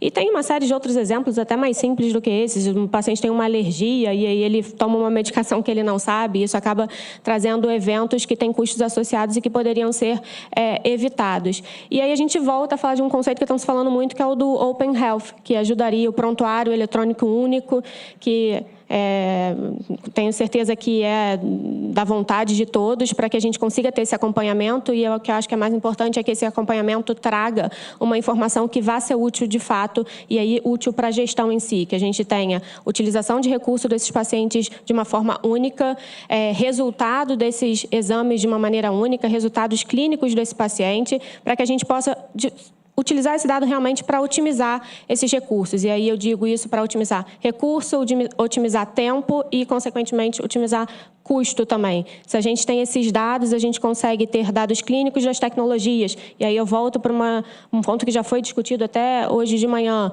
para reavaliar a manutenção de tecnologias que são incorporadas. A gente incorpora essas tecnologias com base em dados de eficácia, com base em dados de ensaios clínicos. Depois que essa tecnologia está sendo utilizada no mundo real, esse acompanhamento não existe mais. Ele existe, mas ele se perde quando ele existe, ele está de uma maneira individualizada. Então, se você tem a capacidade de acompanhar esse paciente no mundo real e utilizar esses dados para avaliar até essa desincorporação, você está deixando de gastar um gasto que está sendo utilizado, mas não está sendo efetivo. Poderia estar sendo utilizado em outras pontas de uma maneira muito mais eficiente. Então, acho que a construção desse dado, de utilização de recurso e do dado clínico, tem um potencial de ajudar nessa otimização de recurso, de custo, de tempo, que pode ser muito útil aí para a gestão de vocês que estão aí na linha de frente do governo trabalhando com isso. Perfeito, muito obrigado. Nézio, você quer retomar só rapidamente, como o tempo está voando, só rapidamente a questão da regionalização, iniciativas que poderiam ser pensadas para evitar a duplicidade de esforços? Acho que você tem que ter bem clara a regra do negócio e ela está bem pactuada. Então, você pode ter, na média complexidade ambulatorial, como nós fizemos, nós encontramos uma métrica de quantos especialistas por especialidade eu preciso para cada quantidade de equipe em saúde da família. Dividimos todas as especialidades e subespecialidades médicas em 6 níveis. E cada nível se diz respeito à proporção de número de equipes que eu tenho de referência. Eu posso ter esses especialistas ofertados no consórcio, no hospital filantrópico, na rede própria, no hospital estadual, numa OS, em uma fundação, no hospital universitário. Mas eu tenho uma regra da referência uninstitucional e uniprofissional. Então, eu vou ajustar o instrumento de contrato, se é um convênio, um contrato, um credenciamento, o que for, aquela regra. Qual que é a regra? O tempo de acesso. Nós padronizamos o Estado do Espírito Santo, utilizando o poder de Estado de regulamentação, para o cofinanciamento estadual, padronizando que essa hora médica é em R$ 120. Então, nós extinguimos a tabela SUS de R$ 10 a consulta e padronizamos que, no cofinanciamento estadual, a gente aportaria recursos suficientes para que, pegando parte da PPI, 6,30 do município e 6,30 do Estado, nós tivéssemos até o nível 4 padronizado a compra de serviços ambulatoriais especializados a R$ 120 a hora. Por esses R$ 120 a hora, o que ele tem que entregar? De 2 a 6 consultas por hora. Pode ser 2, pode ser 6. Como ele está vinculado às equipes, na medida que ele qualifica a equipe, ele reduz o encaminhamento, ele consegue garantir um cuidado mais qualificado. A oferta pode ser feita presencial por telemedicina, e o Estado oferece gratuitamente, por um software público, a aplicação de telemedicina e que regula toda essa engrenagem. O passo que nós estamos dando agora é ter uma aplicação única de regulação para Estado e município em todo o Estado do Espírito Santo.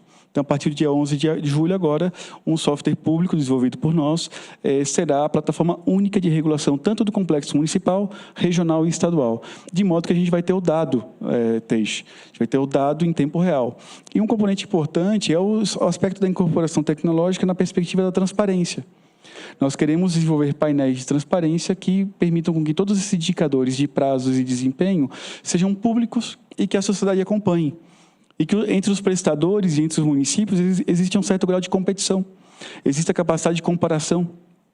Então, a perspectiva de ter uma regra clara, que ela possa ser ajustada a qualquer modelo de governança ou de compra de serviços, ela é fundamental para poder organizar o sistema. O que não dá é cada município querer ter uma métrica diferente de quantos especialistas eu preciso ter para o meu território. Então, e aí nós temos o papel, então, do gestor estadual sendo um organizador, um colaborador, um apoiador, alguém que ajuda o gestor municipal a se reconhecer no âmbito do território macro-regional. Então, nós temos a ideia do microterritório, do mesoterritório e do macroterritório. E todos eles organizados com referências bem claras do ponto de vista da compra do Estado e da padronização dos tempos de entrega. Além disso, nós padronizamos que de 15% a 40% dos encaminhamentos precisam ser resolvidos com segunda opinião. Eu não posso aceitar que nenhum especialista resolva menos do que 15% os encaminhamentos emitindo uma segunda opinião médica, na perspectiva de trazer uma competência interprofissional docente aos especialistas que estão na rede. Nós já estamos com esse modelo implantado nas policlínicas regionais há mais de um ano, com casos de sucesso muito interessantes em diversas especialidades, e nós colocamos este modelo agora dentro do contrato na relação de compra de serviços dos consórcios e das entidades filantrópicas do Estado do Espírito Santo. Excelente, muito bom. Marcelo, nesse contexto de otimização de recursos e dados, o que você, como pesquisador, poderia recomendar, ou se tem alguma ideia vinda justamente dessas experiências do Espírito Santo, ou mesmo outras ideias que pudessem ser trazidas aqui, para a gente ponderar em relação à forma de otimização dos recursos, de uma maneira de gestão mais integrada entre os diferentes níveis federativos? Você tirou da minha boca aqui que eu ia comentar. Essa experiência que o Nésio trouxe, meus parabéns, Nésio, fico feliz em escutar essa questão. Eu acho que a gente pode, talvez, fazer uma análise de algumas boas práticas que o Nésio trouxe aqui, né? Pelo que eu entendi, depois o Nésio pode corroborar ou eventualmente corrigir, né? Entendi que ele criou um comitê para olhar os elementos estruturantes do sistema de saúde, eu vou dizer agora estadual, porque ele está com uma visão sistêmica do Estado, o que eu acho perfeito no papel dele como secretário estadual. O que acaba acontecendo é que a dificuldade do gestor, né? Ele dificilmente, isso vem da inovação, ele consegue ao mesmo tempo gerenciar, porque ele tem que apagar incêndios, tá certo? Tem algumas métricas, inclusive, e fazer melhorias, não melhorias incrementais, mas grandes melhorias, como essas que foram trazidas pelo Nésio. Por que eu digo isso? Se nós olharmos o nosso sistema macro de saúde, o brasileiro, ele foi desenhado, não foi do zero. Nós vimos experiências internacionais e desenhamos. Quando começou o desenho, pelo menos com fatos? Primeiro com a Constituição, ou seja, que sacramentou o sistema de saúde, e depois com a regulamentação em 90. Portanto, nós temos o sistema há 32 anos, ele foi desenhado. O que acabou acontecendo com esse sistema, foram feitos ajustes incrementais, mas ele não foi repensado. E o que o Nésio trouxe é exatamente uma lógica de repensar o sistema no nível estadual, de forma que ele seja mais integrado. Então, eu acho essa que é uma boa prática que eu diria, né? Olhar no nível macro qual é a demanda, né? Como foi trazido aqui por casos, né? Por case mix, né? E você planeja os recursos, né? De uma forma estruturante, ou seja, de cima para baixo, olhando o Estado, tá certo? E define claramente, ou seja, as demandas e, portanto, quais são os recursos necessários para cada microrregião e, consequentemente, com o município. E é claro que para conseguir fazer tudo isso precisa ter uma certa integração e colaboração. O que eu queria, na realidade, até é deixar uma pergunta no ar, talvez para o Nésio aqui, para os demais, que já trouxeram a questão da continuidade. Uma boa prática como essa que foi discutida aqui, a minha pergunta é, nem se vai melhorar, mas como que eu faço para mantê-la dada a rotatividade natural dos políticos que acabam acontecendo e, portanto, né, dos secretários estaduais e, consequentemente, municipais. Porque essa que é a lógica, né? Quando você tem, isso é uma lógica que o Nésio trouxe de inovação de gestão. Quando nós falamos em inovação, né, no sistema de saúde, o pessoal tende a olhar uma certa ênfase, a chamada incorporação tecnológica, que é muita inovação de produto e de equipamentos, né? Nós falamos de inovação como um todo, né? Então foram trazidos vários assuntos aqui, por exemplo, um tipo de inovação tecnológica com processos, que é a questão do prontuário eletrônico do paciente, né? Enfim, o Open Health, talvez o Connect SUS seja já o primeiro embrião de conseguir avançar nesse sentido, né? Nós tivemos inovações que avançaram, inovações nós chamamos de processos, né? Que a pandemia nos proporcionou, na realidade, conseguiu empurrar as inovações aqui no Brasil, com telemedicina, um avanço da telemedicina, o avanço da prescrição eletrônica, que da perspectiva tecnológica são relativamente simples, mas na perspectiva de implantar esses processos, você tem uma complexidade. Por quê? Porque o sistema de saúde é complexo e a governança é complexa. A minha, então, sintetizando, eu acho que os exemplos que o Nésio trouxe aqui são exemplos super interessantes de olhar de uma forma sistêmica, no caso, o Estado, olha a demanda como um todo, né? Enfim, aí o perfil epidemiológico, enfim, das doenças do Estado, estrutura os recursos e busca a integração. A pergunta que eu deixo é exatamente isso: como que essas boas práticas, que nós chamamos aqui de inovação de gestão, elas conseguem primeiro se consolidar e se perpetuar de forma que, com as mudanças que ocorram nas pessoas, portanto, nos secretários, enfim, subsecretários e assim por diante, isso consiga, no mínimo, manter para depois melhorar com o tempo. Acho que é um esforço que deve ser discutido, porque essas boas práticas, elas acontecem, nós temos bons gestores aqui espalhados, né, pelo nosso território, que fazem boas ações e, às vezes, né, elas acabam se perdendo por, eventualmente, nós não conseguimos consolidar esse tipo de inovação dentro do sistema, seja no nível federal, estadual, municipal e assim por diante. Obrigado. Na verdade, seria a necessidade de ter uma política de Estado em relação a isso, que independência do governo que está ali. E aí a gente volta novamente para o nosso sistema federativo e a coordenação do sistema provavelmente ser feita pela União Federal, que tem um sistema, de certa forma, mais estável, né? Obviamente você tem as interferências, mas como a mecânica, né, o mecanismo é maior, no final das contas você tem uma estabilidade maior também. Mauro, você tem algum comentário em relação a esse assunto? Eu acho que esse é o tamanho do nosso desafio, né? Você tem um bom gestor, você implementa uma boa ação, dá certo, todo mundo apoia, você tem resultados positivos, aí mudou a gestão, mudou o governo, não serve, quero deixar minha marca, quero botar uma plaquinha, quero fazer diferente, e simplesmente acaba com tudo aquilo que foi feito. Então, e a gente vive refazendo o tempo todo. É o que eu trouxe logo no começo da fala. A rotatividade hoje é o grande problema do SUS, porque não tem continuidade em nenhuma política. Nós temos uma política de Estado, que é o Sistema Único de Saúde, mas de uma complexidade do tamanho do nosso país, que é continental, com uma legislação enorme, gigante, com a todo momento atropelos. Um governo federal que cria, através do Ministério, políticas. Então, tem um aumento do orçamento em função da arrecadação, em função do IPCA do ano anterior. Então, vai se somar ao orçamento do ano subsequente X bilhões de reais. Em vez desses X bilhões de reais eu aplicar nas políticas existentes, não, vamos criar política nova. E aí eu vou dar um exemplo só, né? Vamos pegar a UPA. Quando se pensou em UPA, era 50% financiamento federal, 25% estadual, 25% municipal. A maioria dos estados não entrou, o município já entrou com 50%. O Ministério nunca mais reajustou. Então, hoje é 70-30. O que custa o município está bancando, porque está lá na ponta. É o município que contrata, é o município que paga, o veículo está lá na mão do município, né, a gasolina do município. Então, assim, ele tem que bancar, então ele fecha a porta, ele nunca mais fecha a porta. Na saúde, você abre uma porta, você tem uma demanda, você abre uma porta para atender aquela demanda, a demanda explode. Mas não tinha o serviço. A população ou não acessa, ou não procura, ou não tem diagnóstico, ou ela se vira de algum jeito. Você abre uma porta, você nunca mais fecha. Então, assim, a falta de continuidade dessas boas práticas, né, que nem o Nésio colocou, em Minas nós tivemos também momentos fantásticos, né? Hoje, lá em Goiás, tem um governo também de estado que também tem uma experiência muito bacana, um investimento com discussão bipartite das políticas, né? O fortalecimento das esferas de governo, discutindo, sentando à mesa e discutindo a política pública, juntar todos os recursos, todas as suas capacidades e operar o sistema, né? Então, essa falta de continuidade é um dos grandes desafios que nós temos hoje. Não, perfeito, muito obrigado.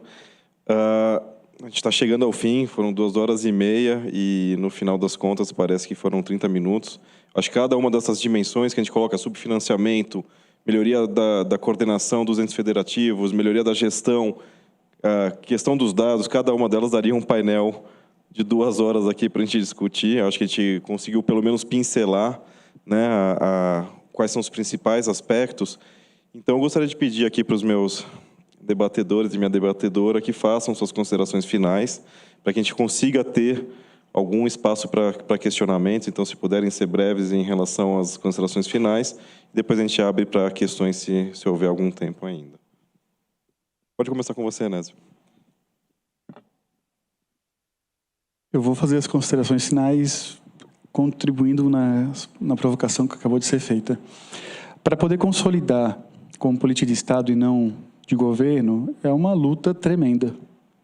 E isso você não faz nem pela letra fria de uma lei ou de uma portaria. Isso é conquista, isso é legitimação. É um processo semelhante ao que acontece com as vacinas. Quem quis falar mal das vacinas teve que brigar com a sociedade médica, teve que brigar com as instituições, com a imprensa. Quem quis falar mal das vacinas teve que brigar com a ampla maioria de uma população já acostumada e que defende a ciência. E, de fato, o tema da vacina é uma política de Estado. Agora, nós vivemos a realidade da disputa política cotidiana, aonde a transparência é um elemento importante para consolidar uma política de governo e política de Estado. Se eu tiver todos os meus indicadores em painéis de transparência e dizendo para a sociedade qual que é o meu tempo médio de regulação, tempo médio de permanência, minha mortalidade, quantas consultas são feitas, quantas pessoas na fila de espera, quem quiser mudar o modelo depois vai ter que apresentar propostas que deem segurança de que o desempenho será superior. Você tem também a relação com os órgãos de Estado. Hoje, a relação com a Procuradoria-Geral do Estado do Espírito Santo e com a Secretaria de Interno e Controle e Transparência, com a SECONT, ela é estratégica para consolidar do âmbito normativo e institucional uma geração política que traz um conjunto grande de inovações como melhoria de produto, processo e serviço, como garantia de perenidade, de continuidade, ultrapassando um período de governo. A outra questão é a própria disputa política. Nós fazemos parte de correntes que disputam a hegemonia democrática do país, a hegemonia política. E aí a reeleição, ou termos tempos de governos sem reeleição mais longos, podem ser um caminho interessante. Você unificar todas as eleições a cada 6 anos e termos aí, no mesmo ano acontecendo a eleição geral e a eleição local, permitindo uma temporalidade maior das políticas públicas, poderia ser interessante e saudável para o país. Atrapalha muito a gestão do SUS a cada 1 ano e meio ter uma eleição. A cada 1 ano e meio, o gestor municipal e estadual estão diretamente envolvidos num processo de disputa eleitoral. E isso atrapalha. O que nós fizemos para mitigar isso no Estado do Espírito Santo, e aí eu concluo minha fala, foi reuniões semanais com o secretário de Saúde. Toda sexta-feira eu tenho uma reunião semanal com 78 secretários de saúde para pactuar, avaliar cenário, para poder conduzir a política e fazer toda a coordenação do sistema de saúde do Estado. É a perspectiva de que eu saio daqui há 6 meses, mas eles vão estar na metade do governo municipal. E os projetos que nós discutimos e pactuamos, para eles são imprescindíveis. Eles querem permanecer. Se vir um novo governo e quiser acabar com o programa de provimento de formação de médico, enfermeiro e cirurgião dentista de família e comunidade, vai ter que apresentar uma proposta alternativa. Se quiser destruir a oferta do prontuário gratuito eletrônico multimunicipal para todos os municípios, vai ter que apresentar uma solução alternativa. Se quiser oferecer algo diferente daquilo que a gente está consolidado em impactação com eles, vai ter que apresentar perspectiva. Então, eu acho que são elementos importantes que nós que disputamos a hegemonia política temos à mão para poder dialogar com todo mundo. Eu sou uma pessoa de esquerda, mas os secretários municipais de saúde que o melhor tenho relação são de direitas e muitos bolsonaristas. Porque não é a pauta ideológica, não é a agenda da concepção, é a agenda de um cotidiano da administração e de questões muito concretas, questões muito objetivas para entregar e consolidar como administração pública, como Estado. Então, eu acredito que a gente precisa exercitar e aproveitar essa riqueza que é viver a República brasileira, que ela é extremamente diversa e única no mundo. Excelente.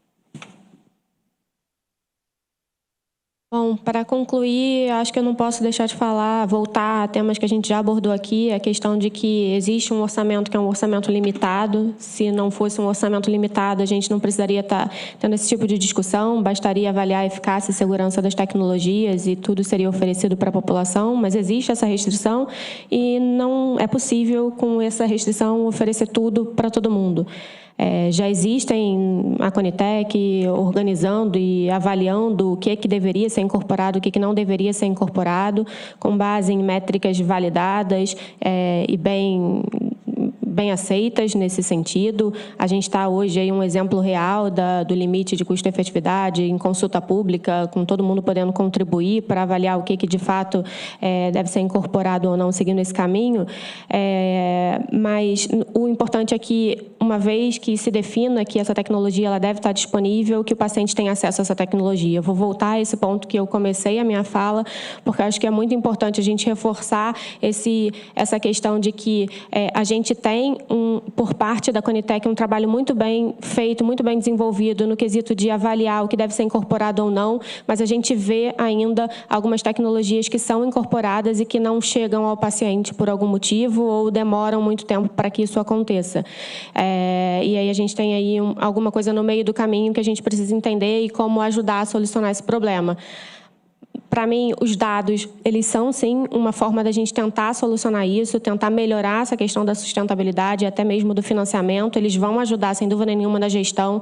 Se a gente tem dado e esses dados envolvem as questões clínicas associadas a esses recursos, a gente consegue trabalhar com modelos de remuneração diferenciado, modelos baseados em valor, a gente consegue ter diferentes formas de remuneração, a gente consegue fazer a questão de avaliar também uma forma melhor de utilizar os recursos através de uma desincorporação, se isso for possível ou não, além de ter informação suficiente para trabalhar e usar esse dado de uma maneira muito mais efetiva do que a gente faz quando a gente faz essa gestão sem ter dado, meio que no vazio, sem informação, falando sobre esse processo como um todo. Então, o dado ele pode vir, sim, ajudar, seja através do prontuário único, seja através da saúde 5.0, wearables, qualquer coisa que seja possível ser utilizada para ajudar os pacientes nesse processo, mas a gente precisa, de alguma forma, ajudar essa gestão no sentido de ter um dado que auxilie para que o paciente, de fato, possa ter acesso a essa tecnologia em algum momento. Não, perfeito. Só fazer uma parte, um tema que a gente não comentou, mas é um tema que é importante, são os contratos inovadores, os contratos de compartilhamento de risco, e eu trabalho bastante com isso e tenho uma resistência muito grande do setor público em aceitar esses contratos. Eu tenho trabalhado muito com a iniciativa privada, mas no setor público, infelizmente, a gente tem uma dificuldade, parece que existe uma barreira supostamente legal, que eu não concordo com essa barreira, mas existe uma barreira também cultural. Só queria colocar esse ponto, que é algo que a gente precisa, em algum momento, também discutir, porque ele vai dar previsibilidade para o orçamento também das tecnologias incorporadas. E esse dado vai ajudar também nisso, né? A gente consegue, através desse dado, ter acesso a esses modelos, a fazer com que eles sejam viáveis, né, de alguma forma. Mauro. Bom, primeiro, acho que a sociedade precisa entender e defender o Sistema Único de Saúde. Se nós estamos aqui, é em função do SUS, que funcionou nesse período todo de pandemia. Nós tínhamos, antes da pandemia, 23 mil leitos de UTI e em poucos meses abrimos mais 26 mil leitos de UTI. E muitas vidas foram salvas. E diariamente, muitas vidas são salvas por esse sistema que tem só R$ 3,97 por habitante e dia. Então, a sociedade precisa entender e fazer a defesa. Por outro lado, a mudança só virá se nós também, sociedade, fizermos o nosso papel e melhores escolhas dos nossos representantes. Quem pode e tem a caneta para mudar algo nesse país é o Congresso Nacional. E aí nós temos que ter os deputados que sejam compromissados com a mudança, compromissados com um país melhor, compromissados com um país que volte a crescer, né? Compromissados com a saúde da população. Está na nossa mão e eu acho que é agora, né? Dependente de quem virá, nós temos que, por outro lado, depois que assumido os cargos, também cobrar, é o que o deputado falou. A Casa Legislativa funciona sob pressão, ela atende o que a população demanda. Então, se a população demandar um SUS melhor, um SUS de melhor qualidade, né, um SUS com mais recursos, um SUS que dê mais resultado, nós vamos ter, porque a Casa vai responder por esse apelo. Agora, enquanto a sociedade ficar só jogando pedra, nada vai acontecer. Então, estou aqui feliz de participar, agradeço mais uma vez a oportunidade, né, e dizer que nesses anos todos, a gente defendendo o SUS, a gente sabe da potência, da capacidade dele e o que se realiza dia a dia na ponta. Perfeito. Ex-ministro Nelson Tange. Alô? Não, eu queria realçar só um pouco a parte da gente tem que entender o que acontece com as pessoas na ponta, porque às vezes a gente mede acesso, mas acesso não é entrega. Como é difícil medir a entrega, a gente mede número de consulta, por exemplo. Mas na oncologia, por exemplo, se eu sou encaminhado para um cirurgião que opera mal, se eu vou para um aparelho de radioterapia que é ultrapassado, se eu uso um remédio que não está funcionando, a entrega é ruim. Então, acesso não é a medida certa. A medida certa é a entrega. Isso é fundamental até para você entender o que está acontecendo. Para dar um exemplo prático. Se você olhar o gasto com câncer nos países, em geral é 6% o gasto da saúde. Isso de 1995 para 2018 manteve praticamente a mesma coisa. Variou de 5,9 para 6,2, são dados da União Europeia. Quando você olha o que foi gasto de 2005 para 2018, vamos chamar de quimioterapia, tratamento sistêmico, foi de 12% para 31%. A minha pergunta hoje é, o ganho que a gente teve no cuidado foi proporcional a essa redistribuição de gasto? Porque se não foi, você está sendo movido pelo sistema e não pela gestão com base na necessidade da sociedade. Porque hoje, por exemplo, a inovação na saúde, ela, em geral, ela não sobe o patamar do profissional médio. Ela te obriga a ter um profissional mais qualificado ainda, o que dificulta você levar isso para o país inteiro. Então, quanto eu vou ter que botar em cada área da oncologia, no diagnóstico, na rádio, na cirurgia, na químio, no cuidado paliativo, quanto eu vou ter que botar em treinamento para capacitação profissional. Se a gente não tiver isso aí tudo muito estruturado, eu não sei exatamente o que está acontecendo, é que eu falava, eu não tenho que chegar para discutir um preço de remédio, vendo se o que a indústria pede eu vou pagar. Eu que tenho que chegar dizendo quanto aquilo vale. Por isso que eu te digo, a forma como está sendo conduzida hoje a incorporação tecnológica está errada. Antes de eu assumir como ministro, eu trabalhei como assessor lá do DENISAR e eu fiz uma sugestão lá sobre incorporação e avaliação tecnológica. Eu falei, a gente precisa criar uma agência de inteligência, não de avaliação e incorporação. A avaliação e incorporação é uma ferramenta, ela não pode ser uma coisa que começa e termina nela mesma. Se a gente não tomar cuidado com a forma da incorporação atual, a gente só vai ter mais desigualdade no sistema. Então, eu sugiro que o estudo seja revisto. Mais uma vez, quero agradecer, é um prazer enorme estar com vocês aqui. Bom demais. E agradecer o convite mais uma vez, tá bom? Obrigado. Vou disparar aqui por causa do tempo, né? Acho que para fortalecer as políticas públicas de Estado, acho que é uma questão cultural e também de educação. Eu defendo uma reforma política exclusiva, né, uma constituinte exclusiva para fazer, né, uma constituinte exclusiva para fazer a reforma política, que quem fizer parte seja proibido de se candidatar na eleição seguinte, para você não advogar em interesse próprio, a gente começar a mudar, né, a cultura, né, e a educação. Então, constituinte exclusiva, né, para fazer a reforma política. Na Comissão Especial de Enfrentamento ao Câncer, nós temos lutado muito para garantir os recursos para financiamento. Todos colocaram aqui que os recursos recursos não são suficientes, né? É muito importante fortalecer o SUS. Nós já temos bem encaminhado, né, um projeto para que parte dos recursos, todos os recursos em relação a decisões judiciais, da primeira, da segunda, da terceira instância, civil, criminal, Ministério Público do Trabalho, todos esses recursos de decisões e acordos judiciais vá para esse fundo de enfrentamento ao câncer. Tem uma PEC que já está bem encaminhado com o apoio do presidente da Câmara, né, com o presidente da República, presidente do Senado, dos líderes. A gente tem tudo para aprovar esse projeto, todas as decisões, todos os recursos para esse fundo.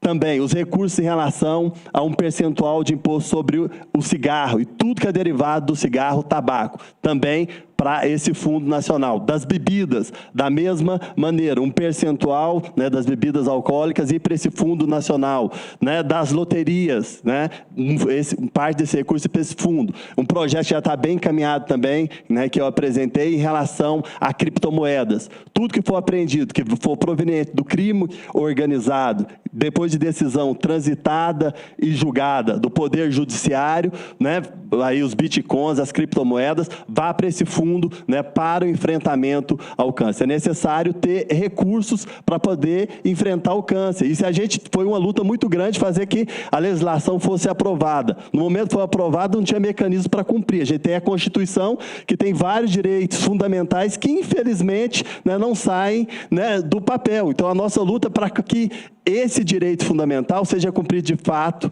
né, e de direito que as pessoas tenham acesso, né, ao tratamento digno. No caso, os pacientes com câncer não podem esperar, no máximo 60 dias, ter acesso aí, né, ao tratamento realmente justo. E se tiver esse fundo, a gente vai ter recursos suficientes para poder fazer esse financiamento e tem avançado, a gente está com muito apoio político. Eu acredito que a gente consiga, né, nos próximos meses, anos, aí, deixar um legado, né, para o Brasil através da Comissão Especial de Enfrentamento ao Câncer e através de vocês, porque a comissão, né, é o espaço de voz das entidades, das associações e como aquilo que a gente colocou, de pressão. O parlamento é igual feijão, funciona na pressão, na mobilização, e quando tem essa mobilização, a gente consegue fazer acontecer. Eu queria aqui, mais uma vez, agradecer, né, a todos, né, parabenizar o Instituto lado a lado. Acho que fórum realmente como esse são fundamentais, né, para que a gente possa, né, fortalecer cada dia mais a conscientização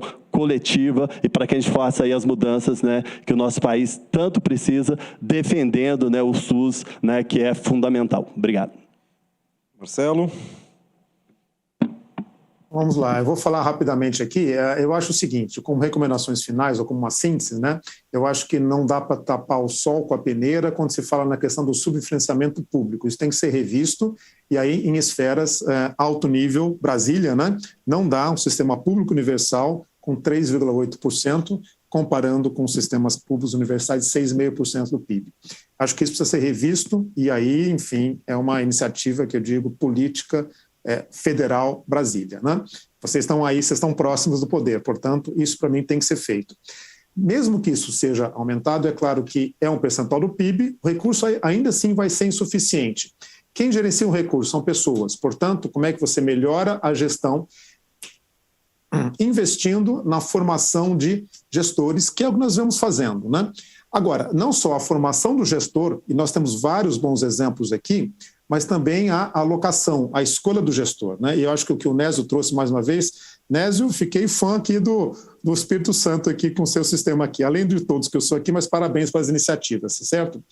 Se você tem um gestor técnico e bem formado, ou seja, o técnico que vai tomar decisões técnicas e não ideológicas, e muito bem formado, já tem, diria que mais de 50% do caminho andado, até mais do que isso. A grande questão é, bom, o que a população pode fazer? Ficar de olho, é claro que nas indicações, mais uma vez, para verificar se aquele gestor, seja no nível federal, ministro, enfim, os secretários estaduais e municipais, eles estão, na realidade, à altura, né, pela sua experiência, pelo seu conhecimento e também, na realidade, em alinhamentos, né, políticos, em conseguir, na realidade, pensar de uma forma institucional, portanto, não ideológica, de forma a trazer um melhor resultado para a população. Então, como o Nésio falou, né, independentemente do partido político, né, eu acho que quem gerencia o recurso na saúde precisa pensar no bem social. Saúde é um bem social, portanto, saúde tem elementos de alta complexidade, elementos tecnológicos, portanto, demandam gestores bem intencionados, enfim, capazes e que tenham um apoio nas devidas esferas. Municipal, enfim, é claro que com as esferas municipais políticas, enfim, a Câmara, né? Prefeito, mesma coisa no nível do Estado e mesma coisa quando se fala no nível federal. Portanto, gestores bem informados, né? E a população atenta àqueles que são indicados, né? E certamente, aí, como o Nésio trouxe, né? Com a transparência das informações, eu acho que nós podemos aí continuar avançando como, enfim, nós temos um potencial enorme pela frente. Um ponto fundamental, que eu não botei, 1 minuto e 30 segundos, que acho que é fundamental, né, agora o ano eleitoral, é garantir uma carta compromisso para todos os candidatos a presidente da República e governadores de todos os estados da Federação e do Distrito Federal, que assumam o compromisso com o financiamento, né, do SUS e com os pacientes oncológicos. Nós vamos fazer esse trabalho pela Comissão Especial de Enfrentamento ao Câncer, vamos colocar alguns pontos. As igrejas, né, estão mobilizando nesse sentido para não votar em candidatos que não assumam esse compromisso, né, com a saúde. Eu acho que isso é fundamental, a forma da gente garantir, né, o compromisso, né, dos candidatos a presidente e futuramente, se eles forem eleitos, a gente tem um instrumento para cobrar e cumprir aquilo que eles prometeram. Perfeito. Deixa eu fazer uma pergunta aqui, se a gente tem... O tempo já estourou, a gente pode abrir para uma pergunta? Tá, então recebemos autorização da diretoria. Queria saber se alguém tem alguma pergunta, algum comentário que gostaria de fazer. Eu tenho uma pergunta que a gente recebeu pelo aplicativo. Caso ninguém queira, eu faço aqui, está aqui na minha mão. Deve ter sido muito boa a apresentação mesmo. Então, vou fazer a pergunta que veio. Enfim, a desvinculação do orçamento público discutido dentro do Parlamento Nacional é um movimento oportuno contra o subfinanciamento na saúde pública ou é vislumbrado como um aprofundamento do problema da falta de recursos? Eu vou arriscar, e quem quiser, obviamente, complementar, eu arriscaria que ele pode gerar um problema maior para o subfinanciamento se você tira justamente as amarras constitucionais. Mas eu gostaria de ouvir de vocês. Não, é um risco grande. Nós temos aí os mínimos constitucionais, que é mínimo, da União dos Estados do município, como eu disse, 15 dos municípios, 12 dos estados e a União com o valor aplicado mais o IPCA do ano anterior. Então, desvincular significa ter um risco grande. Há aqueles que falam que a saúde pode ter mais recursos, mas ela pode ter menos também. Então, assim, a gente não acompanha esse raciocínio. Insistimos na questão da discussão do Pacto Federativo, com uma melhor divisão dos recursos e das responsabilidades, deixar claro as responsabilidades, mas da desvinculação, hoje, no Estado, no momento que nós estamos, a gente vê com um grande risco. É um grave risco para o sistema de saúde, como para qualquer política pública de saúde, a desvinculação, política pública, que tenha piso definido. Nós temos, inclusive, outros riscos. Por quê? Nós temos uma experiência, ela precisa ser dita, talvez, eu vou ter um pouco de coragem de dizê-lo.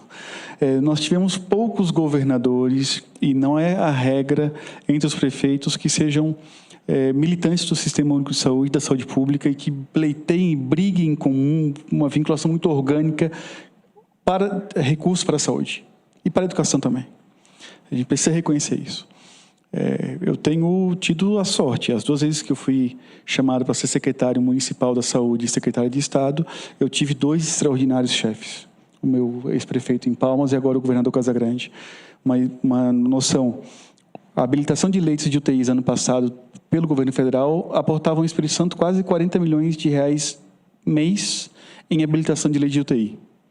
O legado dos leitos de UTIs habilitados que o Ministério da Saúde tanto divulga me trouxe 45 milhões ano. Só que o meu orçamento da saúde em 2019 foi 2,8 bi no Espírito Santo. Ela foi ano passado 3,8 bi. E o governador decidiu colocar em recursos próprios o mesmo teto do ano passado, com a perspectiva ainda de algumas questões incrementar mais recursos. Nós estamos cobrindo com recursos próprios o tamanho de um sistema de saúde que tinha 600 leitos de UTIs e que foi para 1.248, e que no auge da pandemia foi para 1.500 e que só desmobilizou pouco mais de 200 leitos de UTIs, que tem um legado na estrutura do sistema de saúde. E aí os tetos, os mínimos constitucionais, além de flexibilizar, eles são um perigo. Por quê?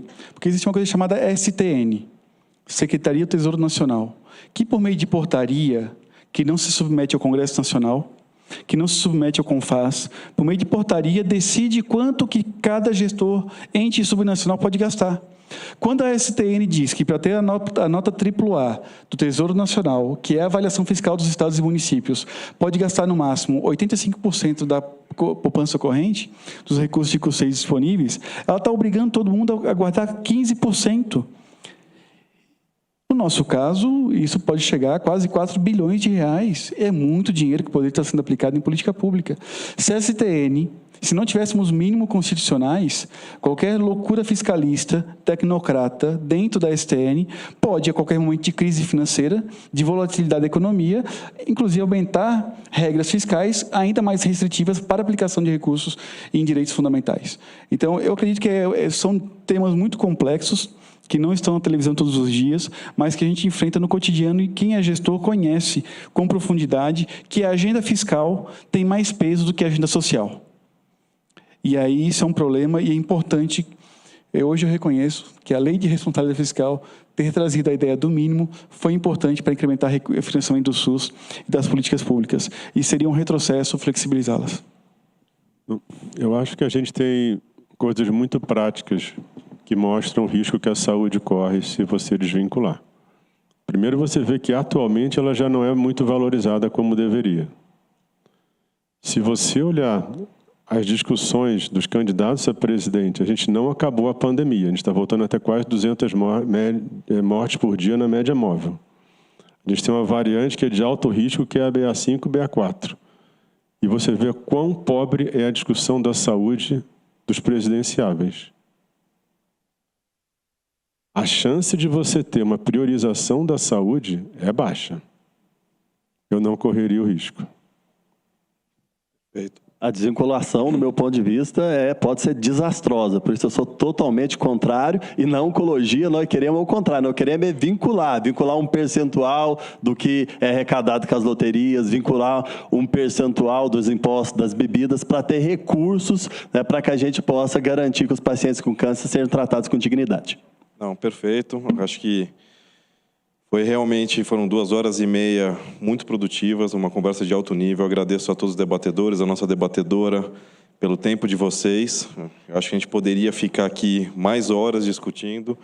Então, gostaria de realmente renovar o agradecimento ao Instituto Lado a Lado pela Vida, por fomentar uma discussão de alto nível como essa. Eu acho que a gente tem muito trabalho para fazer. Aqui no painel, o que a gente ouve ao final tem muito trabalho, mas há esperança. Então, vamos tentar trabalhar duro para que a gente consiga chegar nos próximos anos, nos próximos painéis, a gente mostrar alguma melhoria em relação a isso. Muito obrigado a todos novamente, muito obrigado a todos que nos assistiram também.